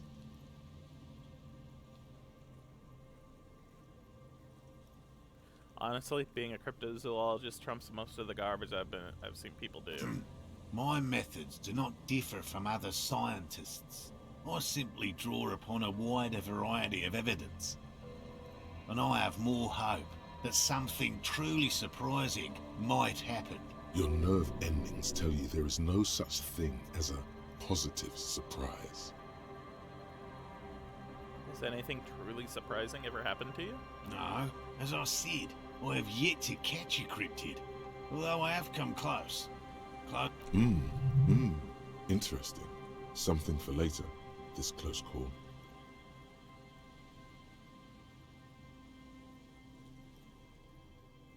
What kind of evidence do you use? Everything from forgotten regional lore to newspaper accounts, like the one that brought us here, to look for the Phasmid. I keep a very open mind. He's interested in things that people believe that scientists don't. You think other scientists don't listen to ordinary people enough? Most establishment scientists only care about reputation and remuneration, not real research. And certainly not the truth. They're a cowardly lot, and both the field and basement archives can be dangerous places. Thanks for explaining that. How about something else? Yes? Lena seemed pretty eager for you to return. And I'm eager to return to her, I assure you. But I can't leave before we finish with these traps. My wife understands that just as well as anyone. Come on, Morale. We've been soaking out here for days. It's time to go back. And leave the traps? Absolutely not. I won't let Lena down. Come on, she wants us back. I'm soaked up to my nuts over here. We'll both catch reed crabs if we don't dry out soon. I didn't know the Phasmas were so important to Lena. Of course it's important to her. She's seen it. A verified sighting. On record. One of only 4 this century, and it's hers. Really? She sighted the Phasma? She didn't tell me that. Yes. That's how we first came to know one another, in fact. But that's her story to tell, not mine. Suffice to say, it's long been our dream to find proof of the Insulindian Phasmid together. I can't abandon course now. His spirit may be willing, but his body might be too old to endure the rigors of the coast. Maybe you could go back to the whirling, warm up, come back and check the traps later. No, no, no. The traps need to be monitored on a regular schedule. What would we do if the Phasmid were to starve while we were sipping tea at the hostel? What if I check the traps for you? I didn't expect you to take such an interest in our work here, officer. Cryptozoology and detective work are very similar. Yes, indeed. Both require a great deal of research, attention to detail, and, above all, persistence. Where are these traps? There are 4 in total. One is to the south, on this little peninsula, by the boathouses there. It's very near. Another we set in Land's End, to the northeast. It's behind a small sand dune there, on your way to the old radio tower, after the church. The third is set near the canal, where you crossed, by a concrete slab. A big thicket of reeds going up the slope, and among them, you should check at least one of those before returning to this one.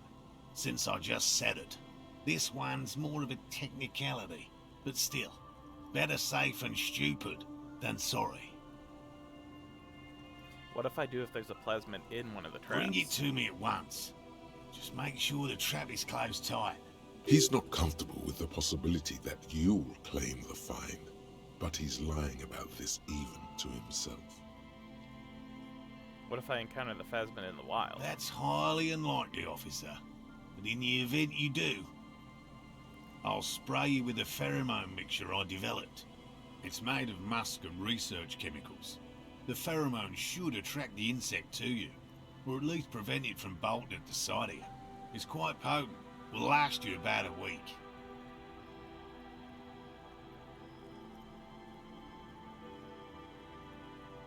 Lay it on me. Wise choice.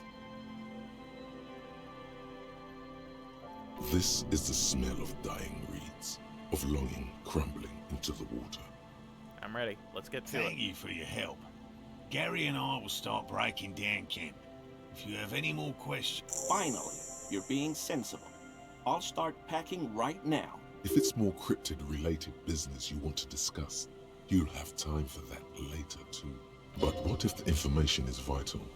On the hunt. Talk about specific cryptids. Right.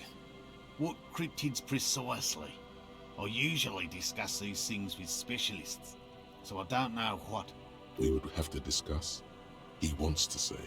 but decides against it, since you've offered to help. I know about the most dangerous cryptid, the Gnome of Garoma. Formerly the most dangerous, yes. But do you know the most dangerous living cryptid? That must be the evil apes duking it out on the giant paw. The what? The evil apes. I suspect I may be one myself. Oh, you're just talking about humans. Well, yes. We are quite dangerous, but we're hardly cryptids. The most dangerous cryptid is a carnivorous ruminant, known colloquially as the Dread Moose. Get out of here. No, we're not get out of anywhere. The Dread Moose is a widely reported cryptid from Arda.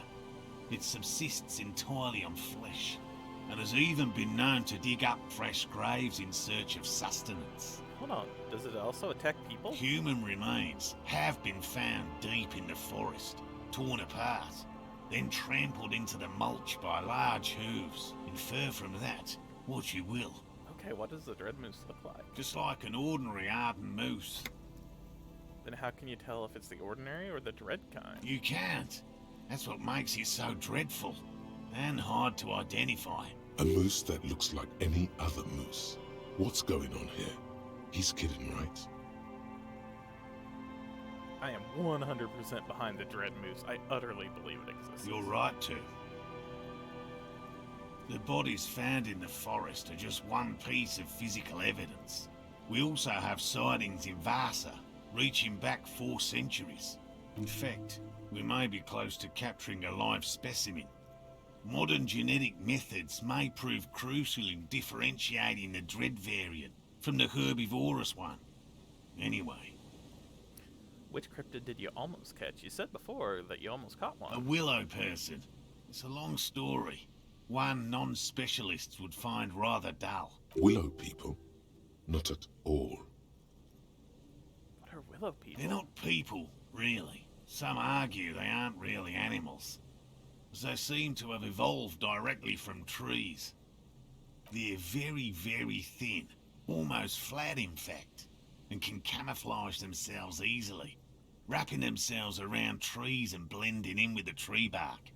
In that way, they're not too dissimilar from the phasmid we're looking for here. Wait, so I may have seen these willow people without knowing it? You probably have. How did you almost catch a willow person? Gary and I painted an entire grove's worth of trees in slow-drying paint. It was a bright lavender colour. I was hoping one of the willow people would get paint on it and not be able to camouflage itself. After waiting in hiding for hours, I saw a figure slip from one of the trees, a lavender shadow, dashing through the grove. And then? I chased it with a net. Not very elegant. You can't be elegant in the field. And, well, it was faster than me. A lavender shadow. I know it sounds like we were snacking on funny mushrooms, but I did see motion and colour. Mine is not a confirmed sighting of a cryptid, however. Much goes into verifying these things, and my account comes short of a few standards. He makes it a real point here to sound falsifiable. Selena's sighting of a phasmid, is that? Confirmed. It's 100% verified and meets all the standards of an authentic cryptid sighting. Tell me about a cool cryptid, any cryptid. No offence, officer, but I'm not much of a pedagogue. I don't know what I would have done if Lena hadn't persuaded me to go back to field research. You should ask her if you want interesting stories. Me? I'm not a people person, unless you haven't noticed. And I don't make a good lecturer. My strength lies in field work and persistence. Enough tales then, let's change the subject. By all means. I'll get going.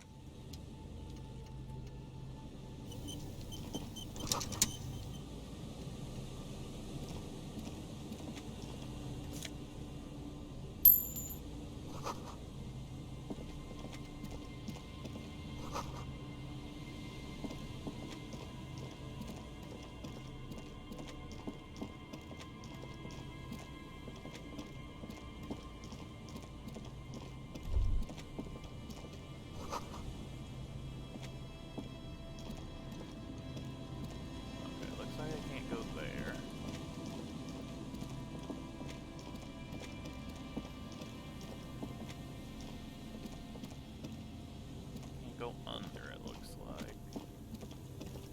Oh, I'm under though. Nope. Okay. Can I go around? I don't know how to get to land's end. It's blue now. Why?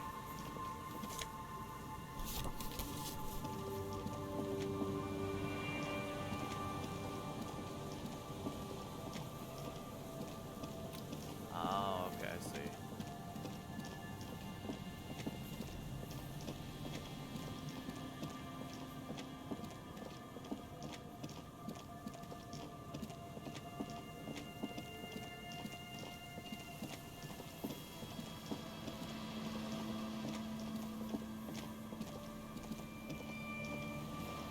The rusty gears, turn the whole machine. Chain trails off in the ocean to who knows where. An old door, worn by elements, guards the depot. The wind has blown a sand dune in front of it. The door hasn't been opened in a long while. You see a handle. What is this thing The anyway? concrete structure looks military in origin, over half a century old at least. Leave. It's red, can't do anything about it right now. I want to get a better,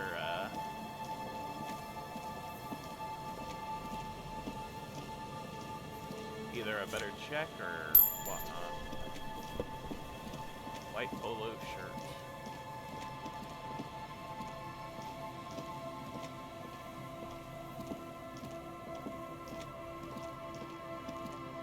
There's a trap in the reeds at your feet. Looks like the same one you saw Morel set before. Same mesh, same wiring. Look The around. reeds sway in the coastal breeze. They seem to be waiting for something. The wind picks up here, near the Cape's end, surrounding the narrow strip of land from 3 cardinal directions. It's cold for this time of year. Reach for the trap. Locusts are crawling around in the trap, confused but uneaten. You see no carnivorous reed phasmid gorging on them. We'll leave it for now.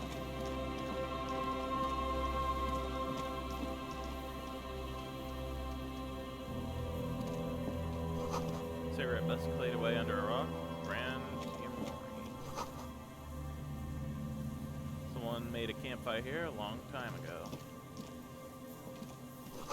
Rusted broken control box for the radio relay tower. This road is too rusty to climb. The sea air is eating away at it. Scented Scott. Tiny inlets there, off in the far distance where the coast trails.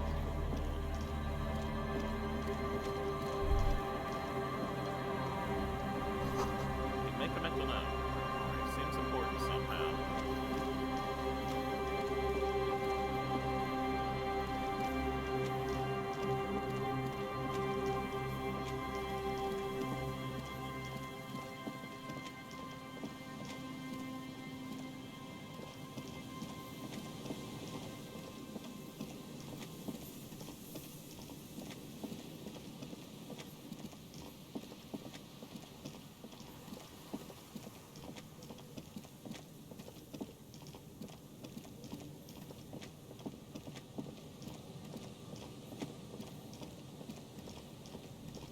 I don't know how to get in there. I'd like to. I'd like to try. But doesn't look like I'm gonna be able to. Oh yeah, I don't think I've searched through here much. Oh no. Okay, yeah, there's back over in this kind of area.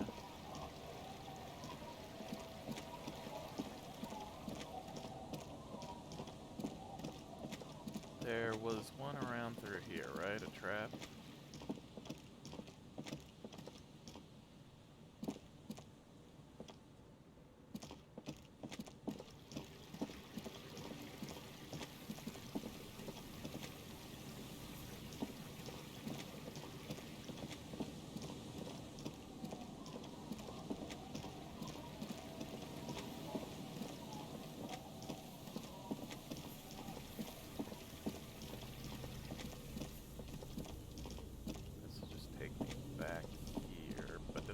south from here. Okay, looks like I did. But there's the other trap. Okay, good. A familiar apparatus lies among the reeds. Another one of Morel's traps, weighed down by stones to keep it in place. The ground. Behind you, the ruins of a residential building rise over the reeds, shielding them from the wind. The reeds rustle confidently. When this district was booming, the reeds were kept at bay. Nothing obscured the freshly painted facades. Nowhere for drunks and adventurous teenagers to hide. Now only the wind blows. Reach for the trap. This trap is also full of panicked locusts. No sign of any cryptozoological beast inside.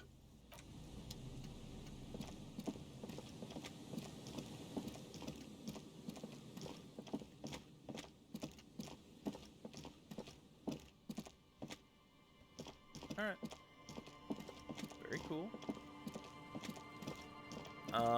I will look at the other trap before going back towards where we originally came from. You said look at one or two before coming back to look at this one.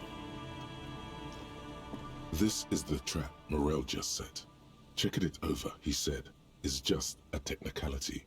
But the reeds by the abandoned campsite hiss and shake. It's good the cryptozoologists left. This isn't a very cozy place to stay night after night. The later it gets, the colder. Remnants of the camp can still be seen in the sand. The fire that's gone out. You feel strange, somehow. Reach for the trap. Nothing but locusts in this trap as well. Definitely no cryptozoological monstrosity.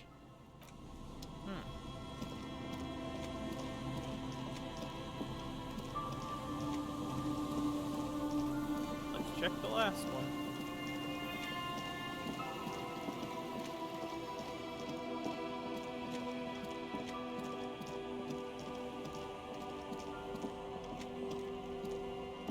Kids have anything new to The say? scruffy-haired little boy kicks a Bye, kids. How about the other kid? Hello, mister. Goodbye.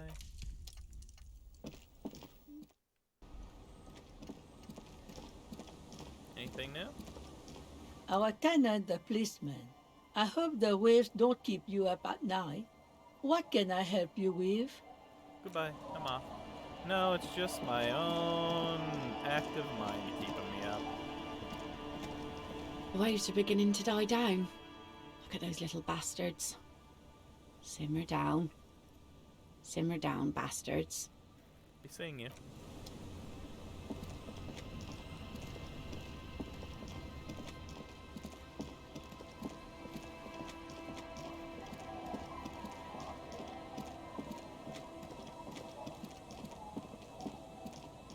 Where the guy's at again? I have the guy's jacket.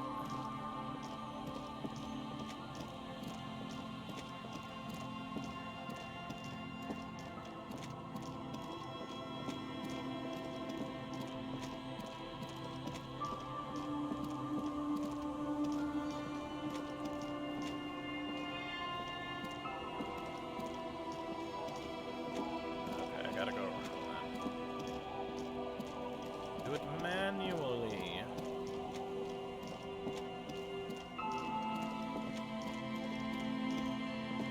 Tequila Sunset.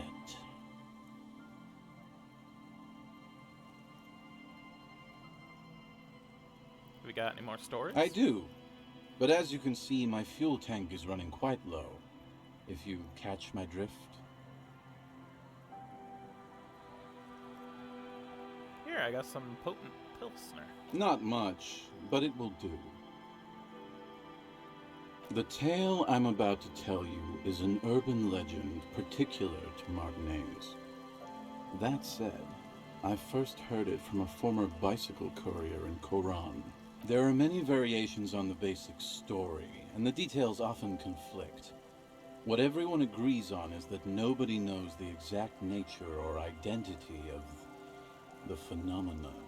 Are you telling the story of the headless... Shut the fuck up, Rosemary. Summer of 44. 17-year-old Gertrude Het is walking home from a late shift at the harbor. It's almost midnight. She stops for a cigarette near the canal. The streets are warmed by a southerly breeze. The lights of a passing motor carriage bloom and fade in the distance. In the harbor's dark, her cigarette is a beacon, dancing alone. The image comes to you effortlessly, as though you'd walked the same streets yourself 1,000 times. Our heroine finds herself enjoying the peace and quiet the canal provides. What she doesn't know is that her peace is about to be shattered. From behind her comes the clattering of hooves. Startled, she turns around, and what does she see? A horse? Well, yes, but it's the man on the horse that's of interest here. A man... The pause is long and dramatic. With no head on his shoulders. Wearing a found tracksuit, searching for the legendary found cap that went missing when he lost his head. Whoa. Whoa is right, my friend. Gertrude Het may have been the first to witness the headless found rider, but she wasn't the last. Oh no. Tell him about the two feminists by the locks. Fuck, Rosemary, they were dating. No one said they were feminists. Everyone always misremembering this stuff. Right. Early autumn of 46. Ulla DuPont and Eva Delgado are fishing near the waterlock long after the sun has set. The wind picks up. A sky already dark now blackens. Water starts falling from above. The first cold rain of the season. Two women stand on a small outcropping of rocks. One of them is wearing a purple raincoat. Thin lines reach out from the rods into the sea. Small droplets start appearing on the surface with increasing frequency. The women are caught in the downpour. They act quickly. Eva gathers the rods whilst Ulla turns around to reach for the tackle box. When she sees something, her shriek is so violent that the residents of the nearby apartment building believe lightning has struck. But there is no lightning. Only a heavy downpour and the silhouette of the headless found rider looming on the horizon. Ulla makes a run for the shore, but Eva slips on a wet rock and disappears into the cold, cold canal with nary a sound. Her body is never recovered. What happened to Ulla DuPont? Word on the street is that she, gave herself facial deconstruction surgery. Real grisly stuff. Anyway, that's the story of the headless found rider. Pretty crazy, huh? Who was the headless rider before he died? Well, Tequila, that's part of the legend. No one knows for sure. There are a couple of possibilities, though. Some say he was an undercover cop who blew his cover and got beheaded by the vicious gang he had infiltrated. Now he rides, searching for his lost-found cap, plotting revenge. Others claim he was a professional jockey who veered off course during a steeplechase, ended up in somebody's backyard, and got decapitated by an exceptionally taut clothesline. Even decapitation couldn't stop his commitment to the sport. Are you that committed? Personally, I think he was just some guy who hanged himself from a really tall tree, and the fall was so violent that his head came clean off. Coincidentally, at that exact moment, a horse happened to pass under him, and his beheaded corpse mounted it, where it remains to this day. But then, no one really knows. For some reason, this does strike you as the most plausible theory of them all.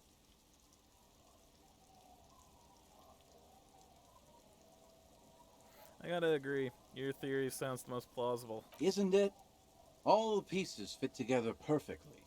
That's how I know it's right. Anyway, to each his own. You want to hear any other stories? That's nothing. I got an even crazier story. Why don't you go eat shit, Tequila? There's no way you know a better one than that. The gnome of Jeroma dissolves its victims with acid. Acid gnomes? Sounds like a stupid, low-concept band name.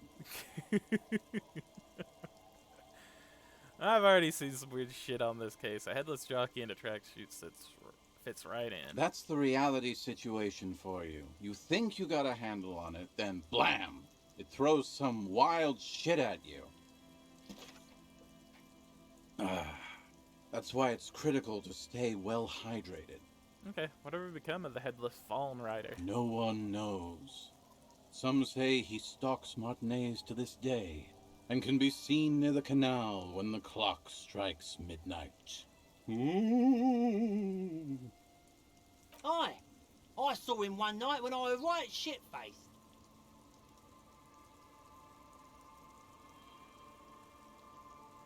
You got any more urban myths? I actually do have one.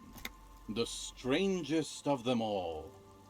But I'll need to fortify myself before I can tell that one.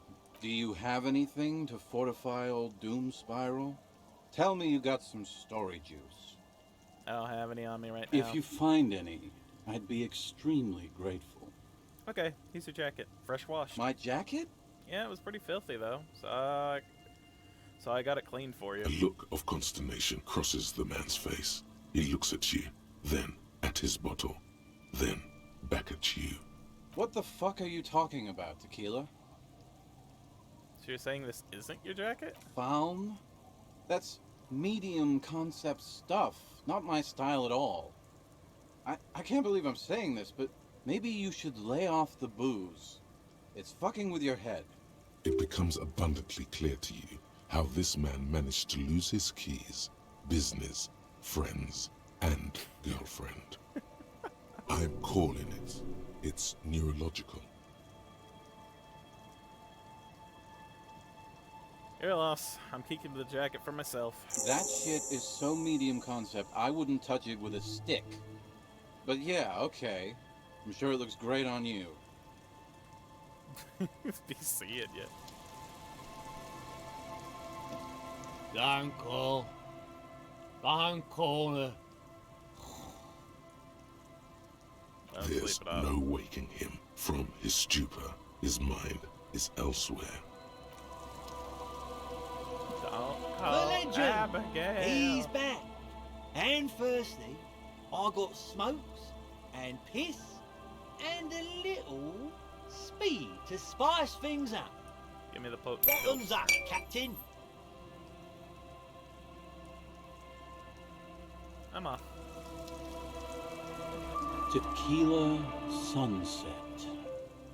Of course. Drink first, story later. Not much, but it will do. This last one is the most Martinet story I've ever heard. I've never heard it mentioned outside of here. At first, I thought it was a joke, to be honest. But I've been on the coast 8, 9 months now, and in that time I've seen at least 3 expeditions come through, searching for something. A shovel hits the sand somewhere behind the reeds, near an abandoned construction yard. The young men look over their shoulders suspiciously. The sound of their digging seems loud in the sudden silence. Your lost keys? Hey, hey! Fuck you, Tequila. Cryptids? Magic animals? No, man, this is serious stuff. A place to call home? No, Tequila. Most people already know where they live. It's guys like you and me that are the exceptions. Okay, what kind of expedition? All kinds. I've seen archaeologists, gangsters, even a bunch of ad agency types. I'm telling you, Tequila, this thing's got a pull on certain kinds of people. Wait, what do you mean certain kinds of people? You know, obsessive types. People with predilections. What exactly are we talking about here? Some of those expeditions come back after a week or so, looking haggard and dejected. Others don't return at all. The first time I saw one of these expeditions, I thought they were fucking with me. There was no way it could be true. It was just too high concept, even for me. Wait. There's no way. It can't be. Or can it?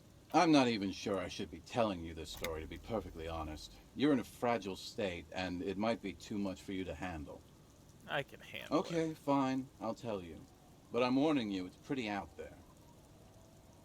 Our story begins at a legendary design studio, right here in Martinez. There was this designer. His exact name is lost to history, but in life, he was a legend. Made it big in Aranya, where he did some real pioneering work on grotesque and sans serif typography. A fucking genius, man. That is, if he even existed. Who knows? It's an urban legend, after all. He existed, all right. You feel it deep within your basal ganglia. He was as real as you are. What are you talking about? I'm talking about... Anyway, sometime later he started his own personal studio here in Martinez. And that's when he started working on some really wild stuff. I'm talking some glass-smooth, forward-looking design language, the kind of thing that would totally overthrow the old regime, design-wise. A paradigm-shattering revolutionary? But then, something turned. You see, it's widely known that nose candy and pioneer graphic design work go hand in hand. So what happened to him? You've got to understand, the work this guy was doing was so high concept that regular amounts of cocaine just weren't cutting it. By the end, they were bringing it in by the lorry load. Now, as you might imagine, snorting that much cocaine can't be healthy for a regular human, right? Right. Wrong. Do it all the time. All the time? All day, baby. Hey, Tequila, pay attention. The story goes that one day he was balls deep in work on what he thought would be his pièce de résistance. An advert so minimal, it contained neither text nor images, just pure white. Apparently the idea was too high concept even for this genius. He dropped dead right at his desk before he could finish. His last words are recorded to have been, "It's as white as a blizzard of cocaine."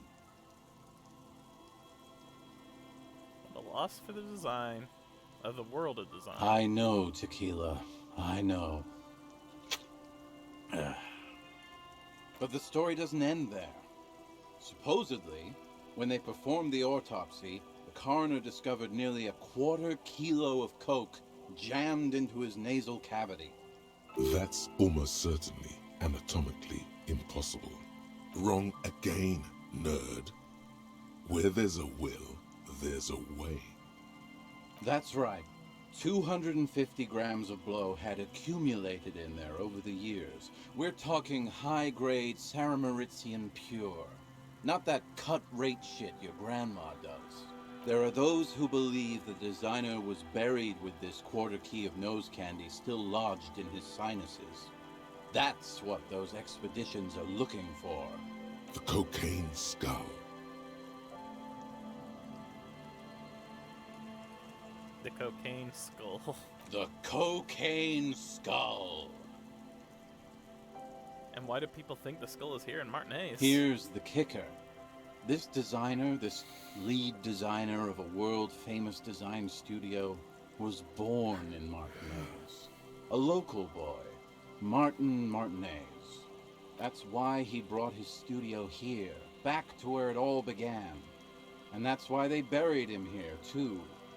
Perhaps right under Ab's pipe there. Or probably further down the coast, or in some yard in Martinez proper.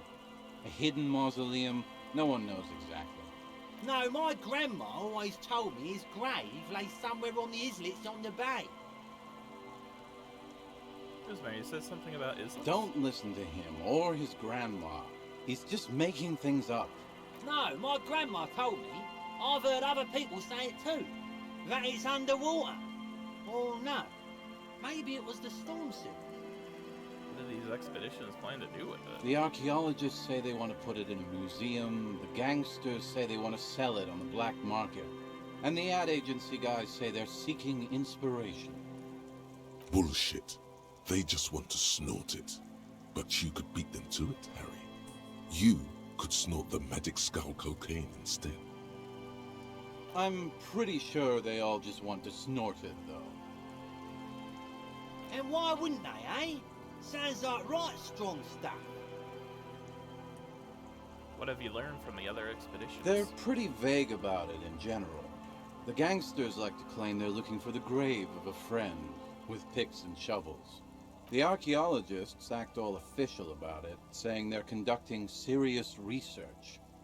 Honestly, I think they're not really scientists, just rich. The junkies, for some reason, are pretty upfront about it. They just say they're looking to snort some blow out of a dead man's nasal cavity. Honest men on an honest quest. You should join them. By now, I'd say I know about as much about it as anyone on the coast. Okay, I'm convinced. Let's go find it. Undertake it. Surprisingly, I'm not interested in looking for the skull. Good thing, because I don't think you can find it right now anyway. What? Why? For one, the way is blocked by that big lorry that says Delta Logistics Company on the side. You definitely have to search the area behind that lorry too, yet it is impassable. And second, outfitting an expedition like that is expensive.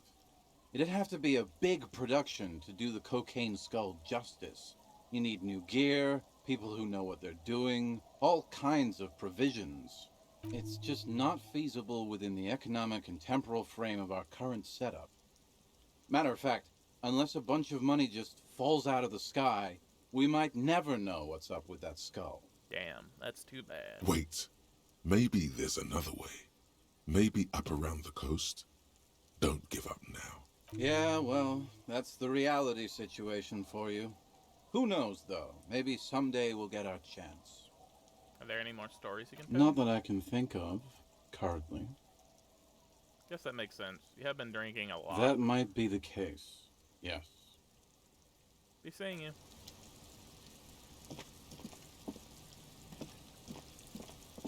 I would like there to be more areas to explore.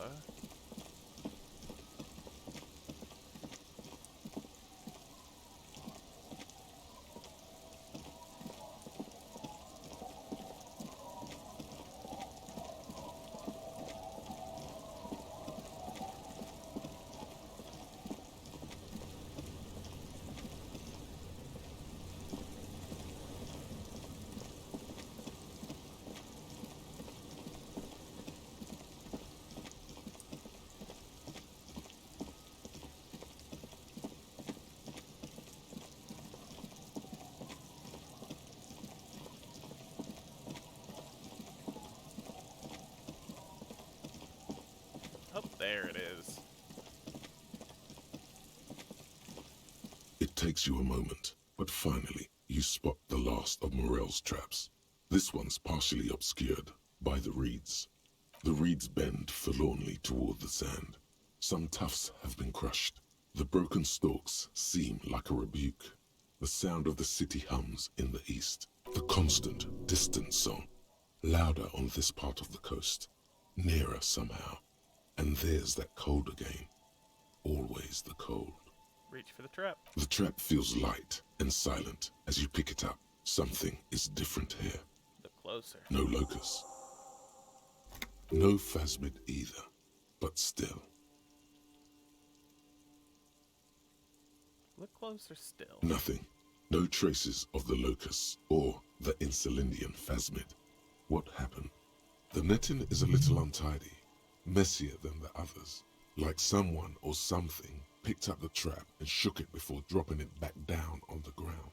The reeds continue to hiss around you as you put the empty trap back on the ground. Time to consult the professionals, Morel and Lena.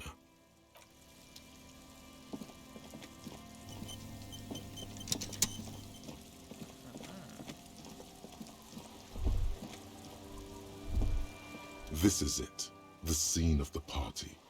The fire pit, cigarettes, and empty bottles all evidence it. Do you mean the scene of the crime? Not as such. I'm talking about what came after the party scene. Yeah, sure does look like a lot of folk partied here. Looks like they were here a while, judging from all the bottles.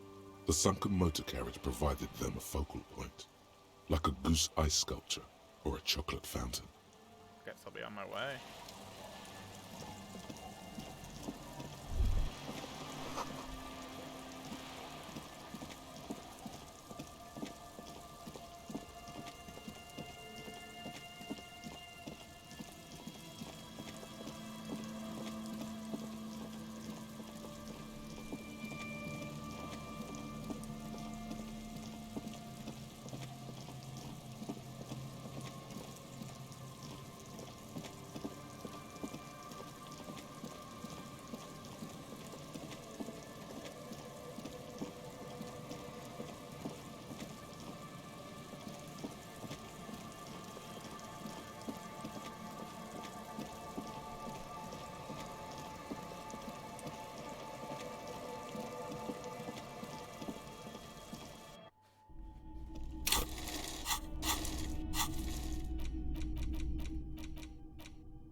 The heck's the Wumpty Dumpty Dum Center?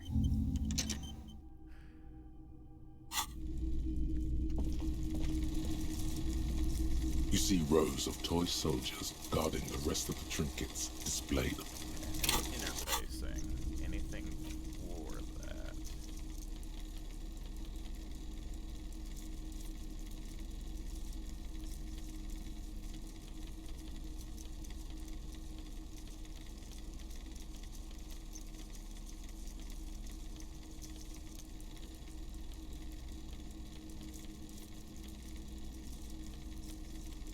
Nothing's really gonna hurt the interfacing. You see rows of toy soldiers guarding the rest of the trinkets. Why?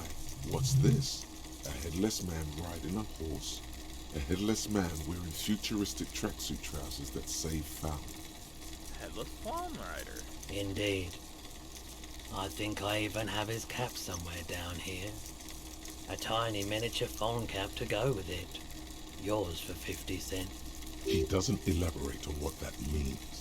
It's unlikely that he will. Cool rider, right?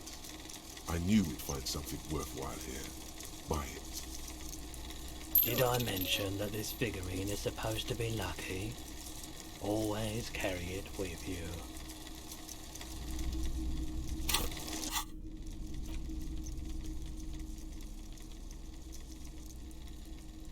Head is not included.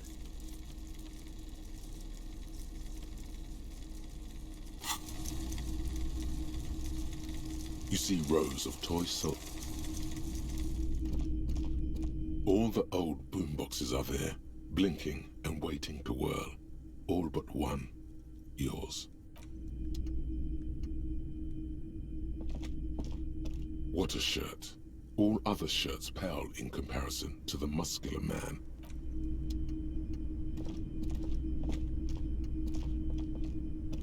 Hello again. How can I help you?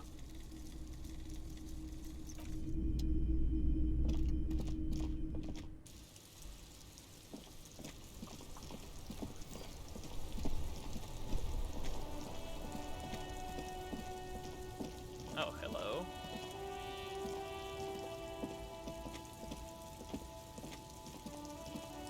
The hawthorn tree on Rue de Saint-Gilles Lane. Bronze-colored ribbons of magnetic tape are caught in its branches, fluttering in the breeze. Good. Patting the tree reveals a small sticker which has almost been worn to oblivion. It reads, RCM Emergencies Desk, number 8102, underneath a slogan, Mankind, be vigilant. You tree-hugging pansy. The bronze ribbon twists around and within the branches in an intricately natural pattern. But there's something. What do I see? There's a twisted logic in this mess. You see the ends of the ribbon, the way it flows, how it twists and turns. It's all starting to make sense. It'll be easier to remove now.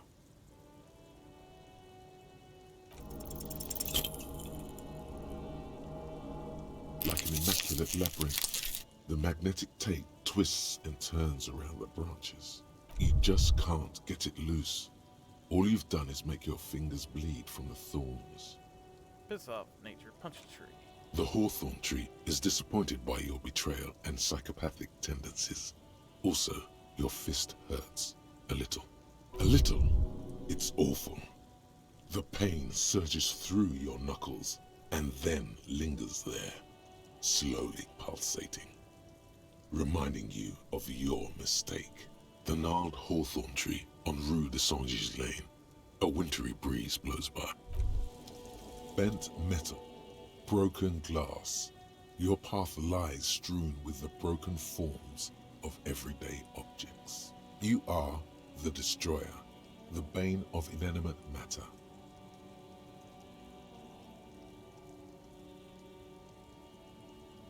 Yeah, I rip shit apart. Kudos. Alright, interfacing.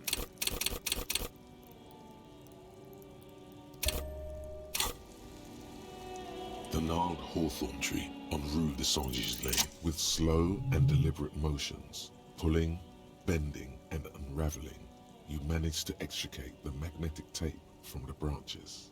It curls up into a mess inside your pocket. If only you could find a way to re-spool it, so that you could hear what's on the tape.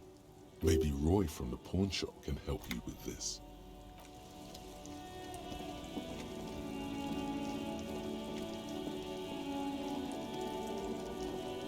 Surprised I missed that. Still, let's try.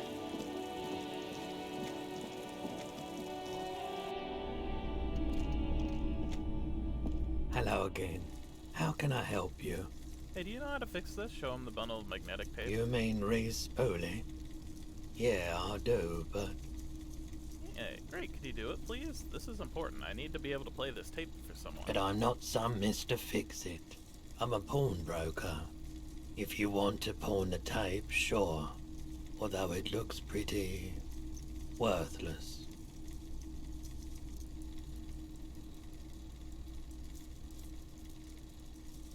Worthless? That's not worthless, Roy. This could be the next big thing for the local dance music scene. Huh? What do you mean? You know that old church down the coast? Yes. What about it? I helped some young ravers turn this place into a nightclub, and they play these weird beats there, which they call hypnotic music. Is it any good? The music, I mean.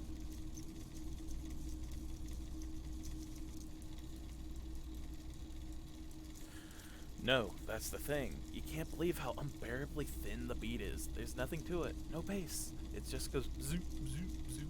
But this tape could make it hardcore. Man, you're really invested in this.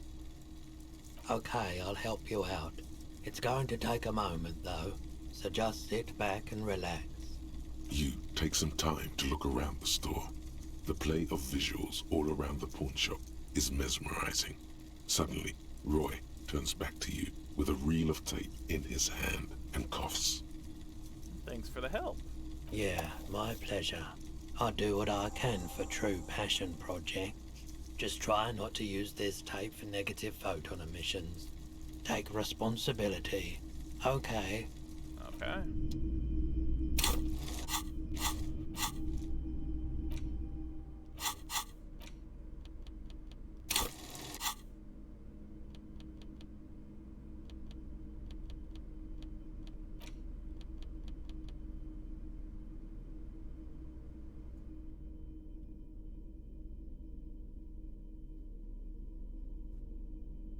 Take that back to Egghead at some point. Or I guess I could honestly do it now. Let's do our other quests, though.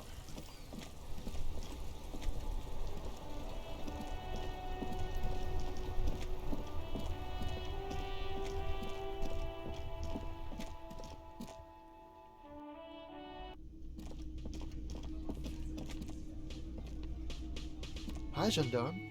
Another rendezvous. Hello. Hello, hello. So what brings you here?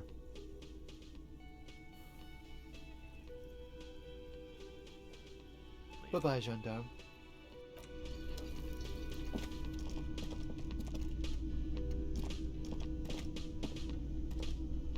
Hello, officer. Name's Gary. Boy, am I ever so grateful to you. But I'm not the only one who wants to thank you. First, do this. Can I help you? Gart, I found a new bird for the whirling. What is this thing?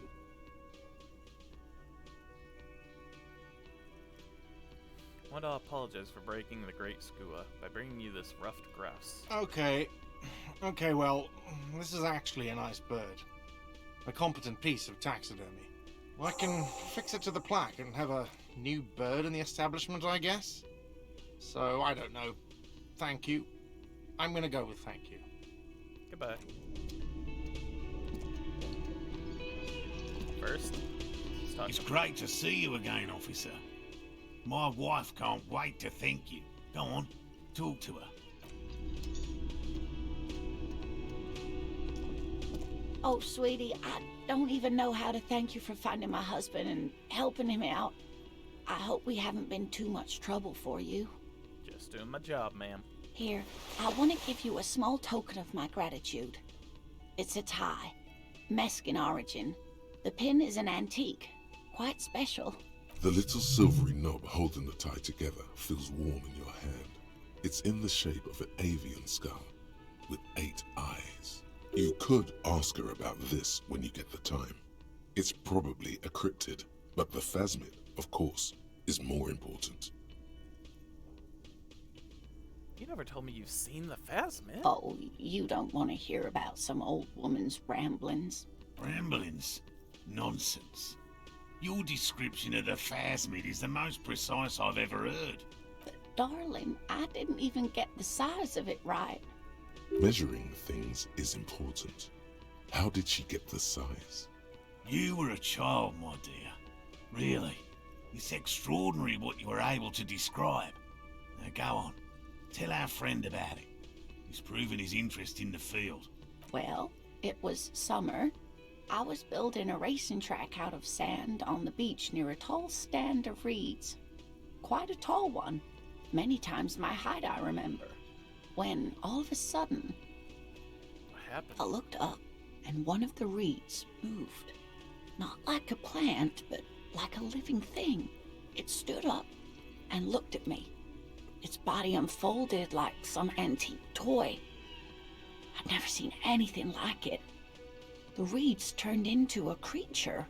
She had no fear, just surprise. I didn't know this can happen, so I reached my arm and touched the thing. It felt just like a stalk of reed, but it moved, swaying, towering above me. After a while, 20 seconds, a minute maybe, it left, went into the reeds. Did you follow it? I tried, but I was only a child. There was mud and high water. I couldn't see it anymore. I was just standing there knee-deep in mud, looking around me. Then what? I ran back home to my grandmother and asked her if reeds could walk, and told her they were looking at me. Of course, she just laughed at me, but I knew what I'd seen. For years, it was a story I told at parties when I wanted to impress boys. That sort of thing. Of course, most people just took it as a strange, amusing anecdote. So did I, honestly. But then I met Morel. We were on a date. Can you imagine? She tells me a story, and it's the most detailed report of the Insulindian phasmid I've ever heard. The sounds. She told me it hissed. It did, yes. Like reeds in a gust of wind. The way it moved, the colour. How some of its limbs were white, like marble. It matched perfectly with what I know from other accounts. It was amazing. If it weren't for Lena, I might have given up hope years ago. It's no exaggeration to say that she restored my faith in my profession. You're on a date? Our first, yes. The glance is tender, yes, but tempered by something else. A thought she can't express, even to him. Interesting. Its limbs are white? Not all of them. There is some white coloration reported, along with beige, where the camouflage ends. How big was it? It's hard to say how big things are when you're quite small yourself.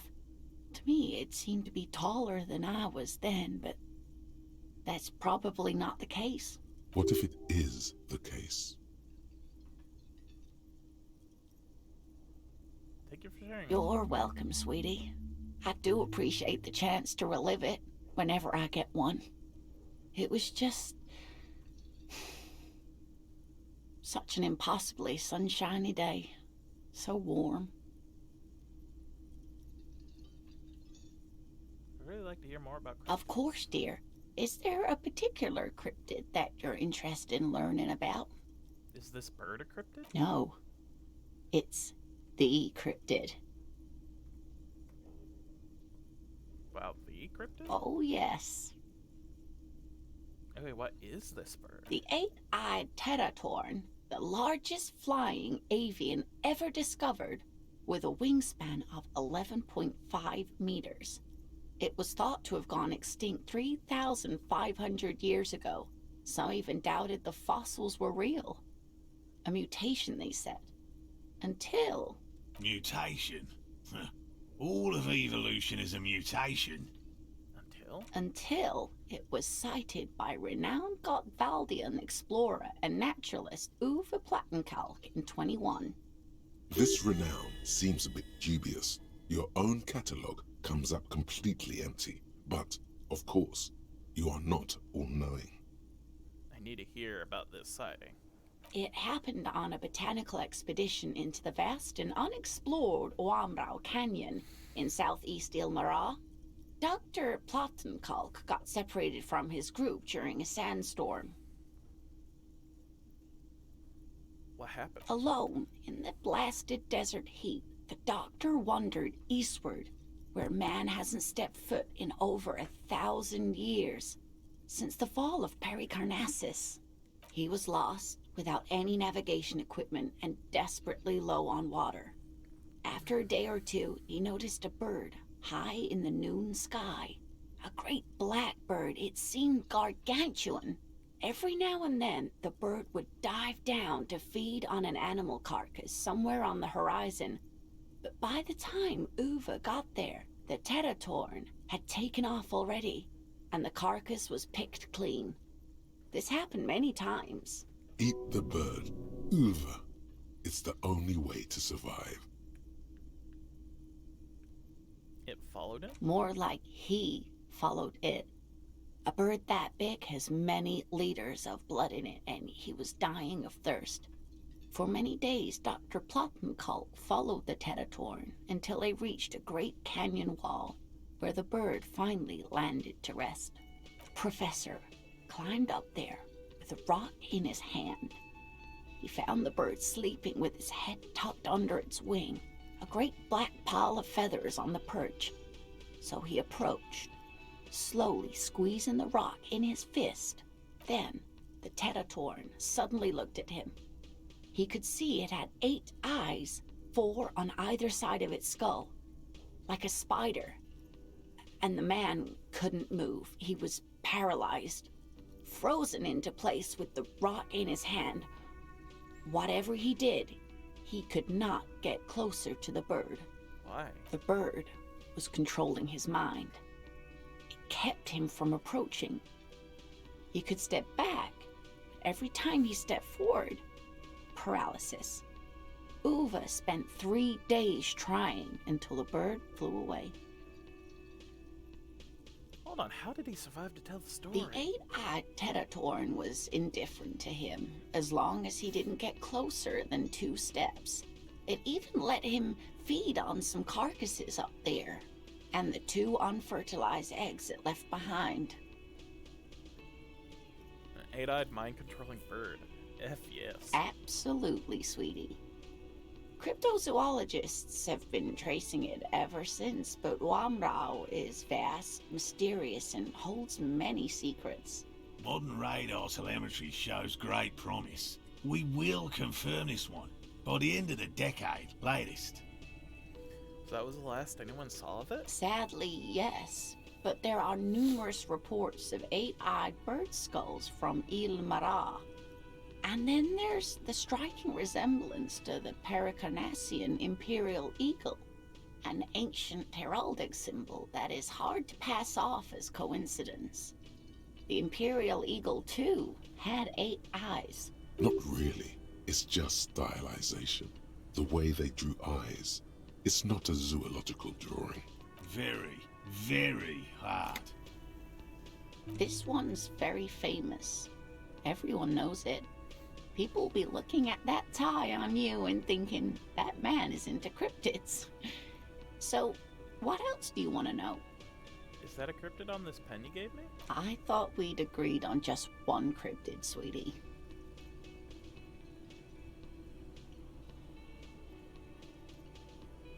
Just one or two more, Elena. Pretty please. Can't say no to that. Well, the cryptid on your pen is the kind green ape. It was seen in South Safra during the war, visiting bunkers during the night and healing wounded soldiers with its saliva. It's our closest relative among the cryptids. Same taxonomic family, different genus. Which is to say, the kind green ape is a species with which we share a common ancestor and that evolved parallel to our own. Just like your partners.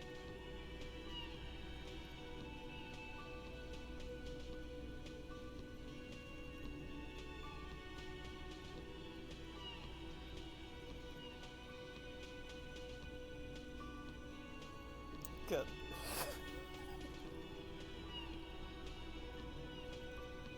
I think there's a name for that.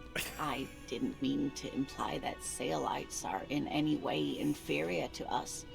In some ways, they are superior. Every species has its advantages and disadvantages. The kind green ape, too, is in some ways superior to us. Such kindness as it is demonstrated is not common among humans.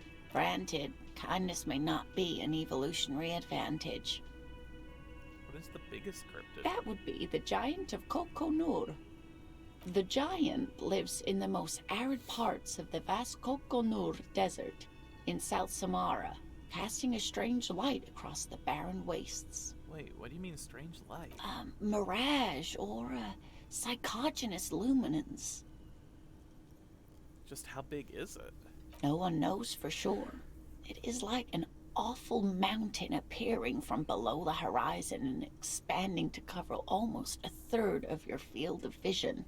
Is it dangerous? The towering luminosity of Kokonur is a bad omen in local folklore.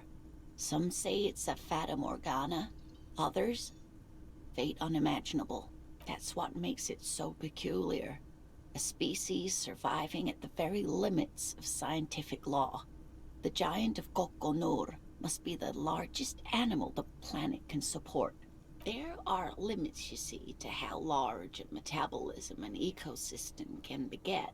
Some say a gravity anomaly below the Kokonur Desert might allow the creature to grow to these gargantuan sizes. Gravity anomaly? Digging it. Digging this parascientific stuff right here. What's the tiniest cryptid? Cryobacter catlensis.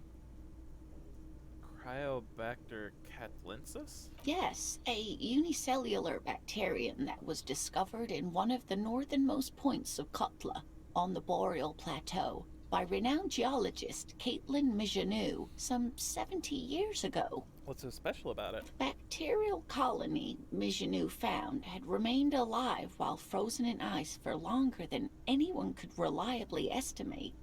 Certainly from before recorded history, Mijanou disappeared shortly after injecting herself with the bacteria she had brought back to study, no doubt in hopes of prolonging her own life.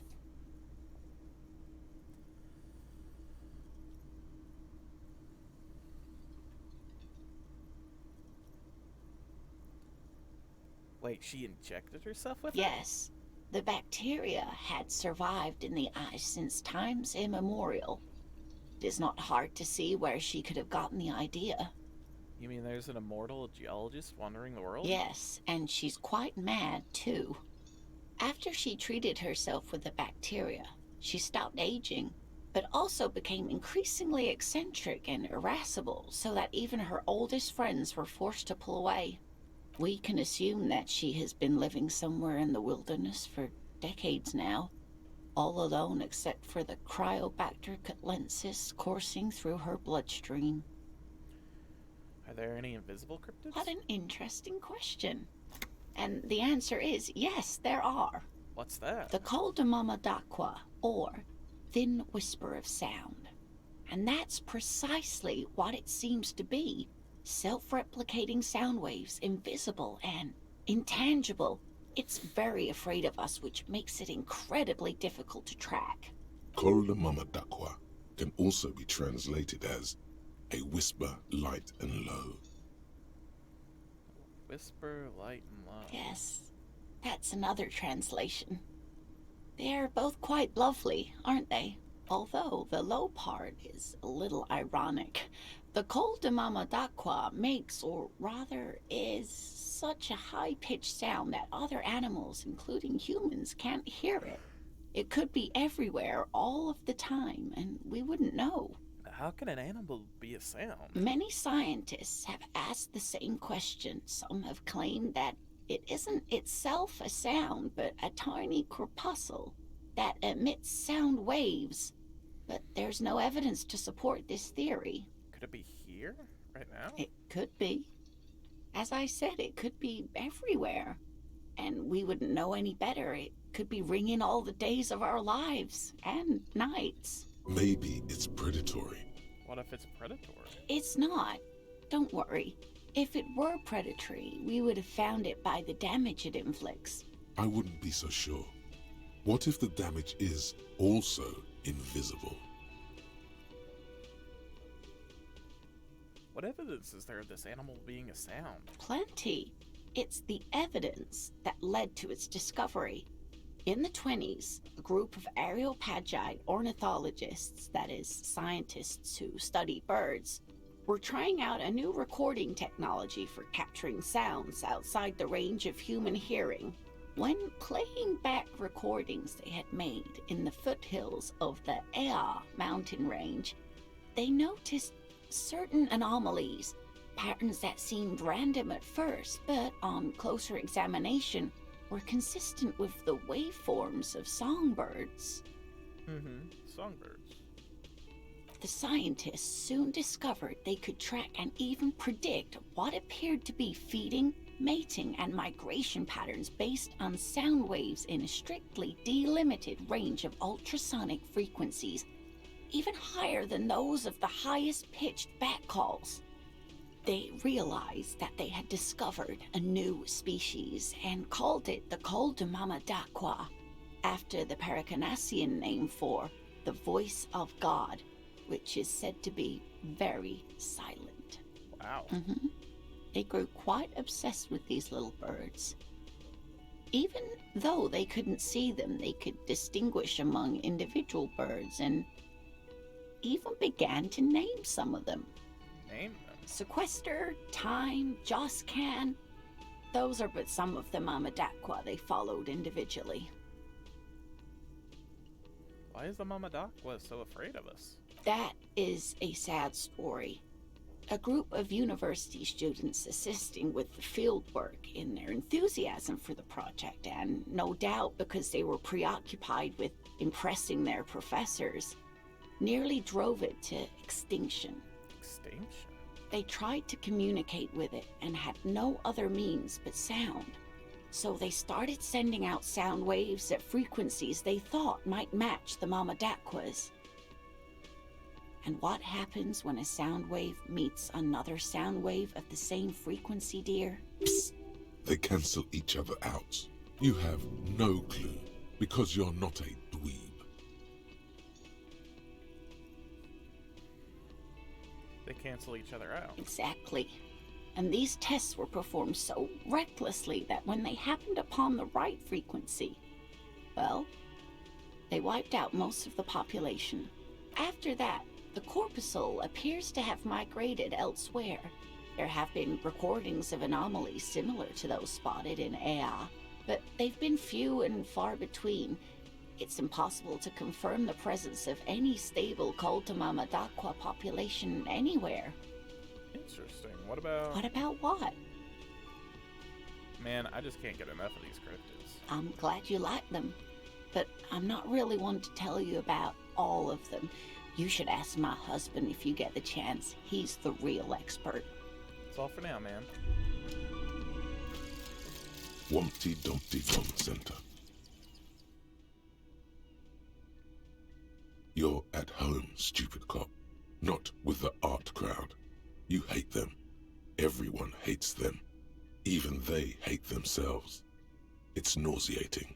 An industry built on sprezzatura and sparkling wine. And, let's be honest, tax evasion schemes. The Wumpty Dumpty Dum Center is the heart of this unholy symbiosis of aesthetics and tax optimization. And now that you've internalized it, you can have a piece too.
Go the anti-object task force.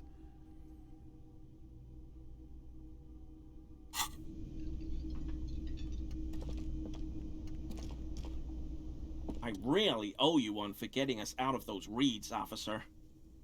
Finally got all that soot out of my hair. Name's Gary. Not a lover of the great outdoors. I like nature, just not this bloody coast. It's mostly drunks and degenerates that come here. This man respects authority too much to see you for what you are. Pretend thou art a sober man.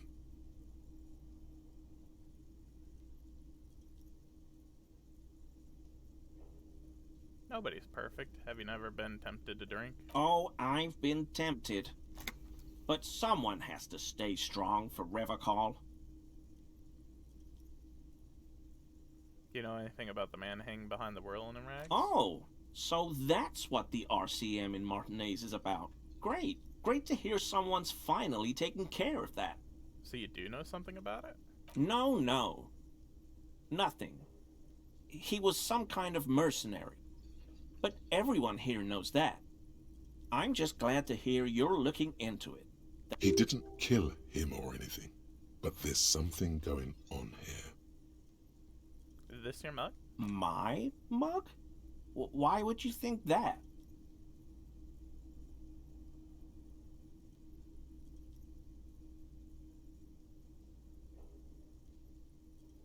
I can see you recognize it. It's in your eyes. I may have had a similar looking mug in the past. That's all.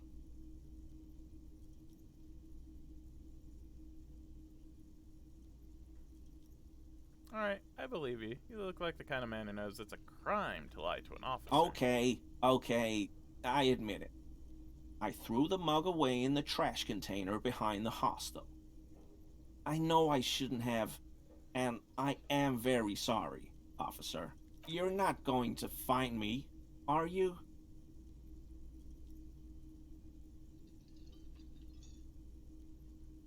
Nah, Gary, I just want information. Whew. Thank you. You won't regret this.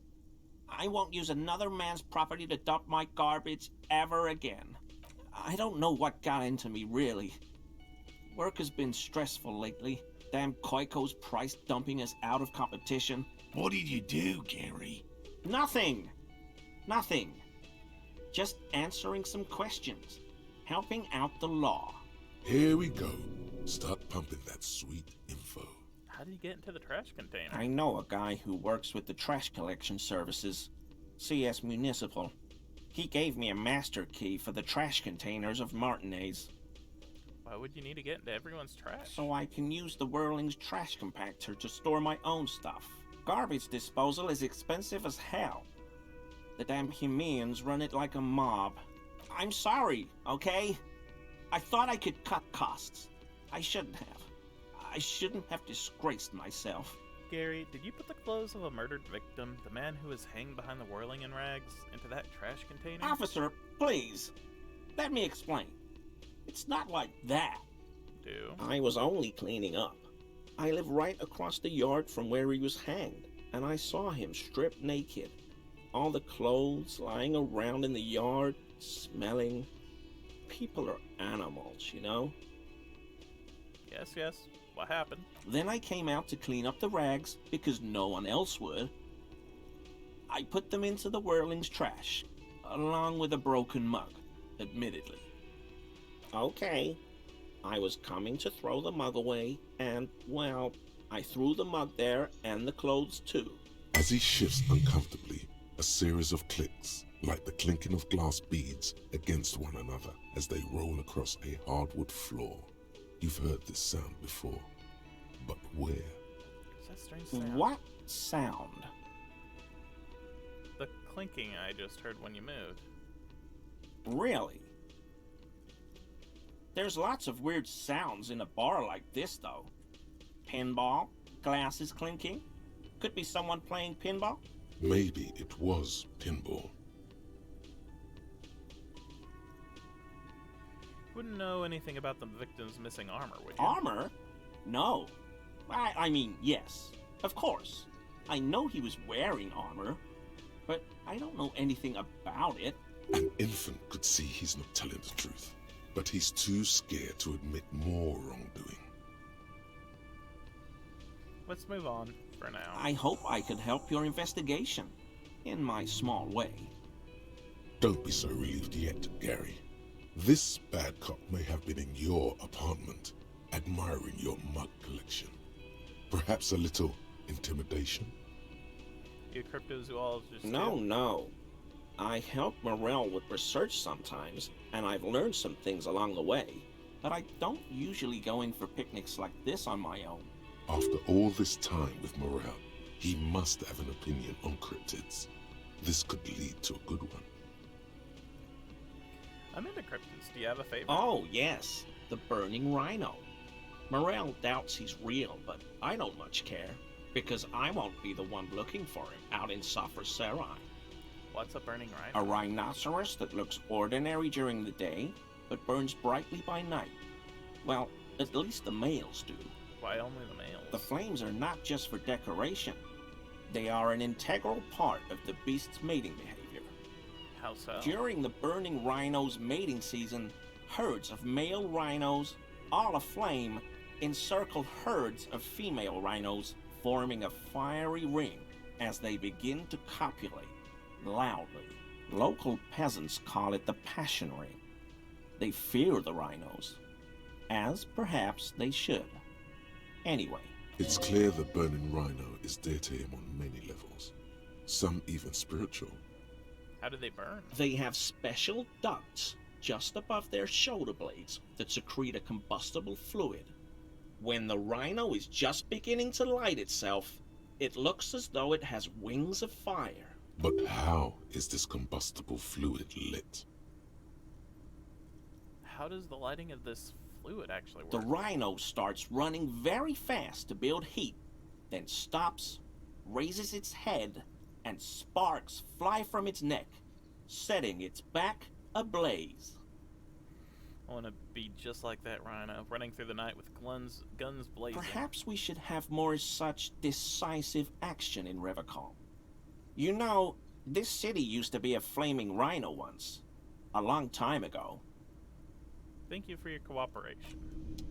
Alright, I think I'm going to end it there, and I'll be back in another hour, and I'll play some Harry Potter Legacy then. So, heck yeah. Thank you all for watching, and I'll see you after a little bit. Bye!